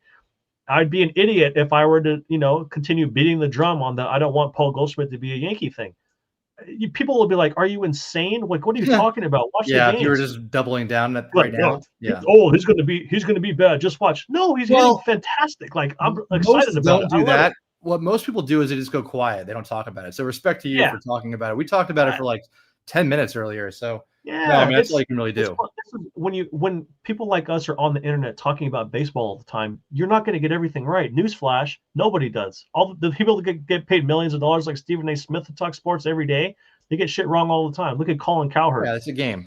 Colin Cowherd is some of the sound bites he's had recently have been awful. Like trade TJ Watt for to move up in the draft, Shedeur Sanders, and Shedeur went in the 5th. Like, the Steelers would have been idiots to do that. So, it's some things like that age poorly, but that's the fun of looking back on sports. That's why before the season, we all do our preseason predictions, because in August and September, it's nice to go back and go, holy shit, look how crazy we were for thinking this was going to go this way. Like, it makes it entertaining. You want my recently updated prediction for the end of the season, how it's all going to shake out? Yeah, I think it's going to be Yankees over Padres in 6 games. I like it. And I think the Padres are gonna do what we couldn't do and beat the Dodgers and make it nice and easy for us. They could have done it. They went 30 or 31 innings scoreless at the end of that NLCS and lost that series. No, not NLCS, NLDS against the Dodgers. They had the Dodgers up. They were up 2-1 in the series, and then they go shut out for the next 30 innings to lose that series. But the Padres and the Dodgers have been butting heads for the last couple of years, so that would be really fun to see if that actually ends up happening. Yeah, and I think we match up better against them. But yeah, who knows? So, what would would scare me a little bit would be a rematch with the Dodgers, man. Yeah, I'm not going there yet. If 7 of the Dodgers, like, okay. If it were to be round 2 against them, fuck, man. You can't win 2. You can't lose 2 in a row to them, or 2 in 3 years, or 2 in 4 years to them, man. You just can't. You just can't do it. But well, if you remember, we beat them in 77 and 78, I believe. I do not remember that. You were there. Yeah, by the way, we're 70. And the I think it was 70. In 1980 and 81, I believe the Dodgers got our number. And then Reggie Jackson went to the Anaheim Angels. You can probably expect within the next 5 years at least, if you go to the World Series as an American League team, there's a good chance you might face the Dodgers. Yeah. Well, hopefully, I think unless it's the Tigers, I think right now, at least looking at the AL, I think it's Yankees, Tigers, Guardians. I don't think anyone's afraid of the Mariners or the Red Sox or anyone like that. Yeah, the Yankees, Tigers, ALCS, where you have to see school twice. Yeah, with the Yankees, we dodged them, man. Yeah, we being not great against lefties, that would be a little scary. They'd really have to scratch and claw, no pun intended, Tigers, to get through that series. I don't think anyone's going to notice that until you said it. I just tried to scratch and claw talking about the Tigers. Big zoo animal guy over here. Yeah, big fan of Tigers. Not the baseball team, the animal. The print on their fur is gorgeous. But I think this is an ALCS team again. I just don't know if they're going to get past it. If they do face the Tigers, I think it's going to be an absolute battle, 6-7 games. But we'll see. There's still a lot that can play out. The Red Sox could get better. Other teams could get better. Twins are interesting. Twins. We own them, but you never know. That just means they're due. So there's still so much that can happen. But like, they're calling out this guy Zebby Matthews in Minnesota, and he's supposed to be like this great pitching prospect. If they've already been pitching well, they got Ober and Paddock's been nice. Yeah, they add another starter like that. I mean, we would crush them. We got right. Yeah, the Twins just don't scare you. Yeah, you're probably right. I just remember who was that closer they had? Joe Nathan. A-Rod with 2 strikes to crushing a ball off of him. I remember Brad Radke. Do you remember that guy? Starting pitcher for the Twins. Yeah. Just so many random Twins over the years. Johan Santana, Justin Morneau. About the laundry, where it doesn't matter like what roster they have, the Twins will just always lose to the Yankees. Yeah, it's in the cards. It's definitely going to be. It's good if they face off in the playoffs. That's what's going to happen. Everyone's like, oh my God, the Twins can beat the Yankees historically. Michael Kadire, do you remember that guy? Yeah, Corey Hunter. Yeah. Well, what about Trevor Plouffe? Trevor Plouffe. I actually should be. He used to kind of hurt us sometimes. Remember JJ Hardy? Remember him? Yeah, dude. Well, he was an Oriole too. Yeah. You ever get Twins guys in your comment section? Because there aren't that many of them, but when they come in, it's always surprisingly not. Yeah, here's the thing, because they have Are nothing there to Twins say. fans out there? I don't know. They're out there. There is something of a Twins Twitter presence, and I always get really excited whenever they would pop in, because they'll say like insane things because they have nothing to talk about that's real. So they'll just be like, still waiting for Byron Buxton to stay healthy. Yeah, Aaron Judge is on a Hall of Fame pace, and they'll be like, "You're gay." Come on, man. You know what I mean? Like, I'll be like, okay, cool. But it's like, oh, the Twins fan. Okay, it's because they have nothing else to say. Yeah, it's just random insults from that. Some fan bases, some random, like Tampa Bay Rays fans have a pretty strong base on there. That is like, if you said one thing wrong about them, it's like, oh my God, they're coming after you in droves. Like Tampa Bay Rays fans, they're out there like that. Like, it's crazy. You know what? I respect fans of teams that haven't had winning. Like, they've had good years here and there, the Rays, the Twins, the Orioles, but like those guys are hardcore. I think a lot of Phillies fans now, as they're pretty good. They've been pretty good the last few years. If people forget, like under the Joe Girardi era, I think they had like the longest sub 500 drought, like 9 years in a row, and they haven't left. And so, like, respect, man. I think Yankee fans were right to be starving for a title. That's like I think I've said it before. Like, we don't really have any discernible character or like theme to our whole team outside of winning championships. So like when we don't, we have no identity, right? Yeah. Other than yearning for that. So it's all fair, but we forget that, like, as old as we are, Johnny. Like they've had a winning season every year we've been alive, basically. Yeah, I mean, and a lot there's of something fans to that. Yeah, it's true. And a lot of fans would be like, you guys are so spoiled because, your team has a winning record every year. You don't know what it's like to, and some of that is true. I'm not going to lie and say it's not. But, every year you expect the Yankees to go out and get great players. You expect them to have good players on the team. You expect them to have success. Yeah. So when you have that expectation and they're going on year 16 of not winning the World Series, right. As a Colts fan, I can't tell you that my expectations are high when I go into the football season. I'm just watching because I enjoy football. A Colorado Rockies fan, they don't have any expectations. They're just watching because they enjoy baseball. Right. Yankees fans are watching and they expect to win. And that expectation year in and year out and the constant disappointment is exhausting. So it's earned. Sure. It's earned because they're always in it. So you have to take that because you've had sustained success for a long period without more than a title, because it's going back to 92. So they've had 5 in that span. You take that all day, but the sequence of it is pretty tough. I think I don't know how I'll react when we win. I hope it's when I'm still in my 30s. I will cry. I'm going to tell you right now. But I'm gonna be a mess, and I'm gonna spend and waste so much money on gear and plane tickets. Yeah. And I was ready last year. I really was. And so I'm not allowing myself to think about not making it back. They're gonna win. We just don't. It's gonna be with one of the Judge, man. It's gotta be with Judge, dude. It has to be. He's 33 now. 7. I think Judge. Well, he's under contract until 40, so we got 7 years of Judge left, and I think in his prime, he's got to be a big part of it. Just based on the way the roster is constructed. He will still put up jaw-dropping numbers through age 37. I think age 38 is where we start to see some drop-off. A-Rod was good through age 37, so I think Aaron Judge can be too. Right. But I mean, he got caught by that point, right? I mean, when he was by age 37, I don't know if he was still, shooting the shit there. Let's see, age 37, A-Rod played not very many games. Let's go age 36, A-Rod. He played 122 games, and he had not very many homers. Okay, so A-Rod's last good year was 34. But, coming off the steroids and all that kind of stuff. 2015. I thought he was 38, 39. Oh, you're right. So there was sorry, I wasn't looking that far down. So 2014, he didn't play it. Sorry, after it cut it off at 2014. Yeah, in 2015, he had, I think, 34 bombs and batted like 275. Yeah, 2015, and that was the first year he had 30 homers since 2010. Yep. So and then he fell off next year, and also he retired. I think the same week that Judge debuted. That's insane. Yeah. So, you know what really blew my mind recently, speaking of A-Rod? Goose Gossage. When you think of him, you think of the 70s, right? Like 70s closer, Yankees. Big old stash. Yeah. Handlebar mustache. He and Alex Rodriguez were teammates. What? On the Mariners. Holy shit. Yep. He was on the Mariners in A-Rod's rookie season. They were teammates. Isn't that nuts?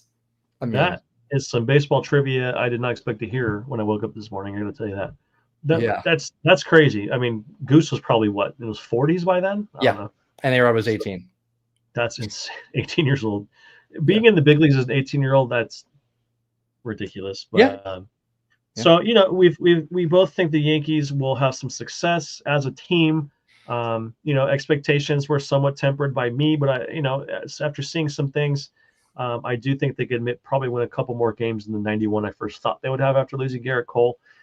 So now that we have, a little bit of our mid-April projections ironed out, we got a pretty big series coming up tomorrow against the Mets. Yes, we do. So we will get into that a little bit, and then we'll wrap it up. But really quick, guys, those of you who are still watching with us, thank you for sticking around. If you're on Twitter, go to my Twitter page, click the blue link in my bio, find the Lasagna Show on YouTube, like the video, subscribe to the channel, and I look forward to being with you guys the rest of the season and seeing you guys in the chat talking some baseball. So tomorrow we got McGill versus Rodon, the matchup. This is going to be one of the first, I think it might be the first 3-game set for the Subway Series. Recent years, it's always been a 2-game set. 2 in the Bronx, 2 in Queens. 3-game set, so you're getting a full look at each other. We got a Sunday night baseball game. We got Friday night baseball. Saturday. What time was the game on Saturday? That will be a day game. So, there's going to be some very exciting moments here. The Mets are playing really well, one of the best records in baseball. Obviously, you got the Juan Soto factor coming back to the Bronx since he left. But a couple things I wanted to bring up really quick. This is a very interesting matchup from the standpoint that both teams rank very highly in what they do well. The Yankees offense, they're first in home runs, they're first in OPS, they're first in slugging percentage. Oh, yeah. They're second in RBIs, they're third in average, they're third in doubles. And the Mets, on the other hand, first in ERA in all of baseball. So, a little bit of they're countering that great Yankees offense with some great pitching. On the back of Clay Holmes. Yeah, they're second in wins, they're third in Ks overall. So, you're getting great pitching coming versus great hitting. The Battle of New York, Juan Soto, all these different factors. So what are you looking forward to the most when these two teams are going to clash, and how do you think it's going to play out? Yeah, I'm going to gauge how it's going on the basis of how animated Juan Soto is when he shuffles if he gets a walk. Because that's what he's been doing to contribute recently is just walking. You look at all the numbers compared to anyone that we like to, mess around and compare him to, like Trent Grisham. And the one stat, despite his struggles, has been that he's been exceeding anyone else we compare him to is his walk rate. Yeah. So, that's their formula. Get Juan Soto on base and let him clog the base paths and play terrible defense. No, I'm just joking. Juan Soto is a great player on a Hall of Fame track, and it'll be fun 100%. Just from a fan perspective to see the energy that he brings to the stadium as an opposing player.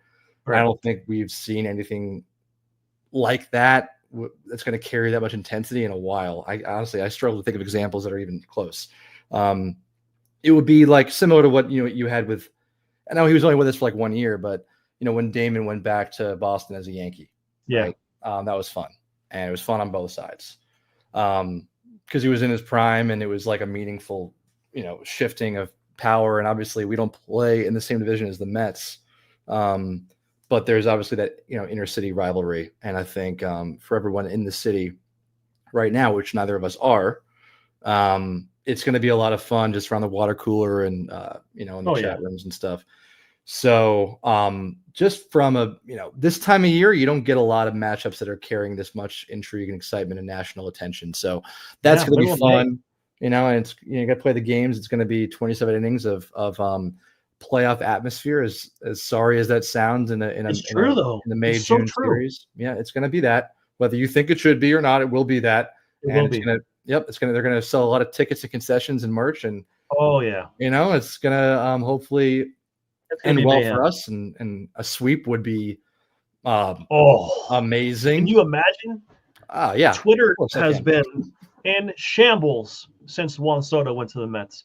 Twitter has been a madhouse. Anytime a Yankee fan, fun though, right? Isn't it? It has been fun. It has been. It has been. Anytime a Yankee fan halfway mentions Juan Soto in anything, you get random Mets fans invading your mentions like crazy. Yeah, it's great. Coming out of nowhere, like you're an idiot, you're this or that, and like farming that engagement. Oh, easy. So like, your little brother now because you can't stop talking about Juan Soto. I'm like, we could talk about Juan Soto all we want. We're talking baseball over here, but I think it's funny. I gotta get my $100 paycheck from Twitter somehow. Oh yeah, a few cycles of gas. What do you think pays for this? $100 gets me half a tank of gas here in California. Well, we were talking a little bit about engagement before. There's been no topic as hot as this one. Anytime you can throw shade at Juan Soto, it's been crazy. Mickey Mouse comparisons. It's the best and most kind of incendiary topic since the Ohtani Judge comp was in full swing in 22 when Ohtani was pitching, but Judge was still outpacing him for WAR. I think that was and that was before he was even a Dodger. That's the closest it's been for like a non standings related and it's been tied to Judge, and you almost feel for Judge for all the questions he's got to answer about Soto. Like, obviously we would have all loved to have him back. Most of all, Judge, as them protecting each other, I think made them both better. But in the early going, you look at Judge, and he's been bulletproof offensively without him. Yeah, and I think Soto is unbelievable excuses, and I think it's a little bit overplayed.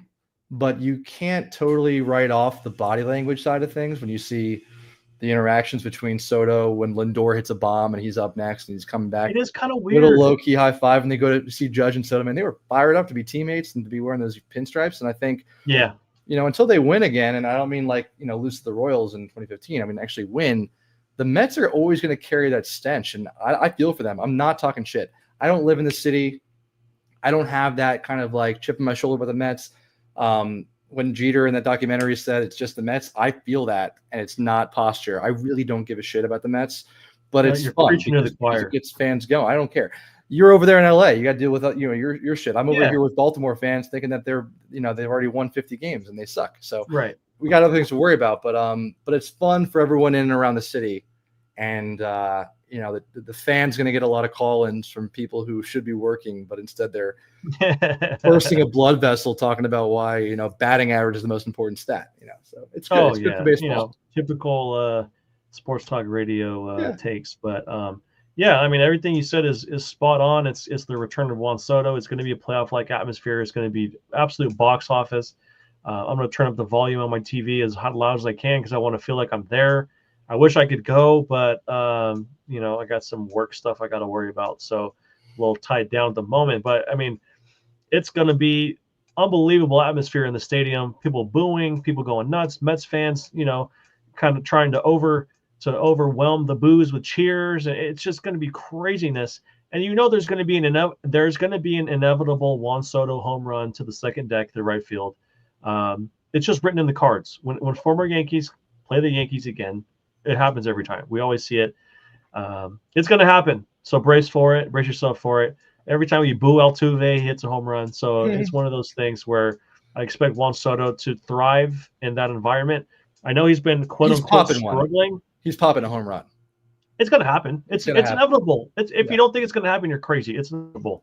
But I think it's so funny that Juan Soto's quote unquote struggles, which have been so well documented this year, he still has an 845 OPS. So, I mean, if that is your catastrophic ring the alarm struggle for a player, then holy shit, you got it good. I still think he's going to be around 280, 270, 280 on the average. I still think he's going to hit 30-ish home runs. He's going to have an OPS over 9. So he's going to be just fine.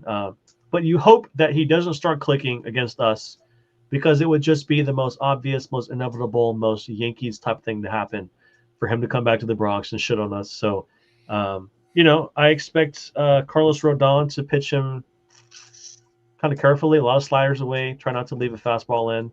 Don't hang the slider either. It's going to be a clash of good pitching against good offense. It's going to be New York versus New York. So I'm very excited. Luckily, we do have Max Fried going on Sunday for the Sunday night game. So I love that. Our best pitcher is going to be getting maybe a chance to sweep or win 2 out of 3 or salvage, the series if the Yankees lose a couple before that. So that'll be fun. As long as we don't get swept, which I don't think will happen, you walk away, you can rationalize it and say, regular season, right? It's in the rear view, whatever. But a sweep is going to be deflating, for the fans at least. And so we just hope that doesn't happen. And the Mets have had some success against us in the last couple seasons, which is pretty well documented. They throw it in our face anytime they can on Twitter. It's their so it would be nice. Huh? Is it played out yet to say it's their World Series? Oh, he's starting it. My first throwing a rock over to their side before the series was posting Diddy in a Mets uniform today. So that's me. That is me. Entering my hat in the ring on the shit talk. So it's going to be fun. It's fun. But overall, it's May. It's May baseball. It's going to be atmosphere. There's going to be some fun bragging rights. So until the next Subway Series in Queens, this is going to be all we really have to go off of. But is Clay Holmes hitting the bump in that series or no? He's not. He's not. They're going McGill, Canning, and Peterson. Peterson's been good, 3.05 ERA. Griff Canning, 5-1 with a 2.36 ERA. He's been really good. And then they have McGill going tomorrow with a 3.10. But McGill usually starts out pretty good, and then he starts shooting himself. So as a former fantasy owner of his, I know that very well. So I expect them to hit him pretty good tomorrow. But it's going to be fun. My only concern for our pitching is going to be Clark Schmidt on Saturday for the day game. I have some good confidence for Rodon and Max Fried. So hopefully Clark Schmidt can, put together a somewhat quality start, 5 or 6 innings, 2 or 3 runs, and give the team a chance. So that would be my biggest hope for him. But overall, I think the Yankees have a really good chance to take at least 2 out of 3 in the series with Rodon and Fried. I think we might lose the Saturday game, but it's going to be exciting. It's going to be so exciting. I hope everyone watches and everyone, goes nuts about it. I wish I could be there, but unfortunately cannot. All right, fun fact for you. Clark Schmidt, career day games, ERA 180. Ooh, morning person. That's what that means. On the road, not as hot on the road. I'm sorry, not as hot at night, but it's over 5. I am not the morning guy, so he is the complete opposite of me. But so I think maybe good for him. They're trying to slot him up in the day game, and it's on purpose. Hey, they look at all of those things. You can't rule that out one bit. It's sometimes big spread. 1.8 versus 5.7 ERA split day night. So that's pretty wild. Yeah, that right there means he's a morning guy. So that bodes well. Bodes well for Clark. But once again, it was great having you on today, man. We went over 2 hours and 30 minutes. We're at 2:40 right now. It's been a really fun talk. Perfect for an off day. Absolutely perfect. We hit on a lot of different stuff. Talked about your JUCO career, which was riveting. JUCO. Nobody cares about JUCO, man. But sometimes I mix a little bit in there. There's a little bit of baseball history there, but I care. Some surprises, some disappointments. I greatly appreciate that you do. And we still got to play wiffle ball one of these days, so that would be a good time as well. Some surprises, disappointments, talking about Stanton and Gil coming back, expectations for the team the rest of the way, Mets and Yankees series coming up. So we touched on a lot over this time. It was great chatting with you. I appreciate everybody being there in the chat, interacting with us, everyone who tuned in tonight on an off day. Is there anything else you want to say before we head out? Well, tease a little preview. Maybe we do one of these in person when I'm out there in LA that would be great. Late May, early June. Ooh. Apparently there's a game or 3 games happening out there in old Escondida Valley. What is the what are the Chavez Ravine? La La Land, anything you want to call this place. I call better not see any Subarus out there. Yeah, no granola Subarus. That's right. This guy gets radical when he's drinking IPAs. I just got to tell you. But that's that series. You want to talk about atmosphere with Yankees and Mets? Wait till the Yankees come to LA and there's Dodgers fans in our fucking face talking shit from start to finish. Talking about the 5th inning, talking about what happened, gentlemen sweat, blah, blah, blah. It's going to be ugly, but it's going to be a fun and good ugly and going to be an unbelievable atmosphere. So if you're coming for that, it's going to be box office. Cannot wait for that. Yeah, I'm looking forward to that. It was great having you on. Thanks to everyone in the chat. Thanks for everyone who tuned in today from Twitter. If you are on Twitter still, go to my Twitter page, click the blue link in my bio, like this video, subscribe to the Lasagna Show. Going to have some fun the rest of the year. But for me and Conor, we hope you both have a great rest of your night. It was a great time here talking baseball with you guys. There will be no show this weekend. I'll see you guys back on Monday after the post game.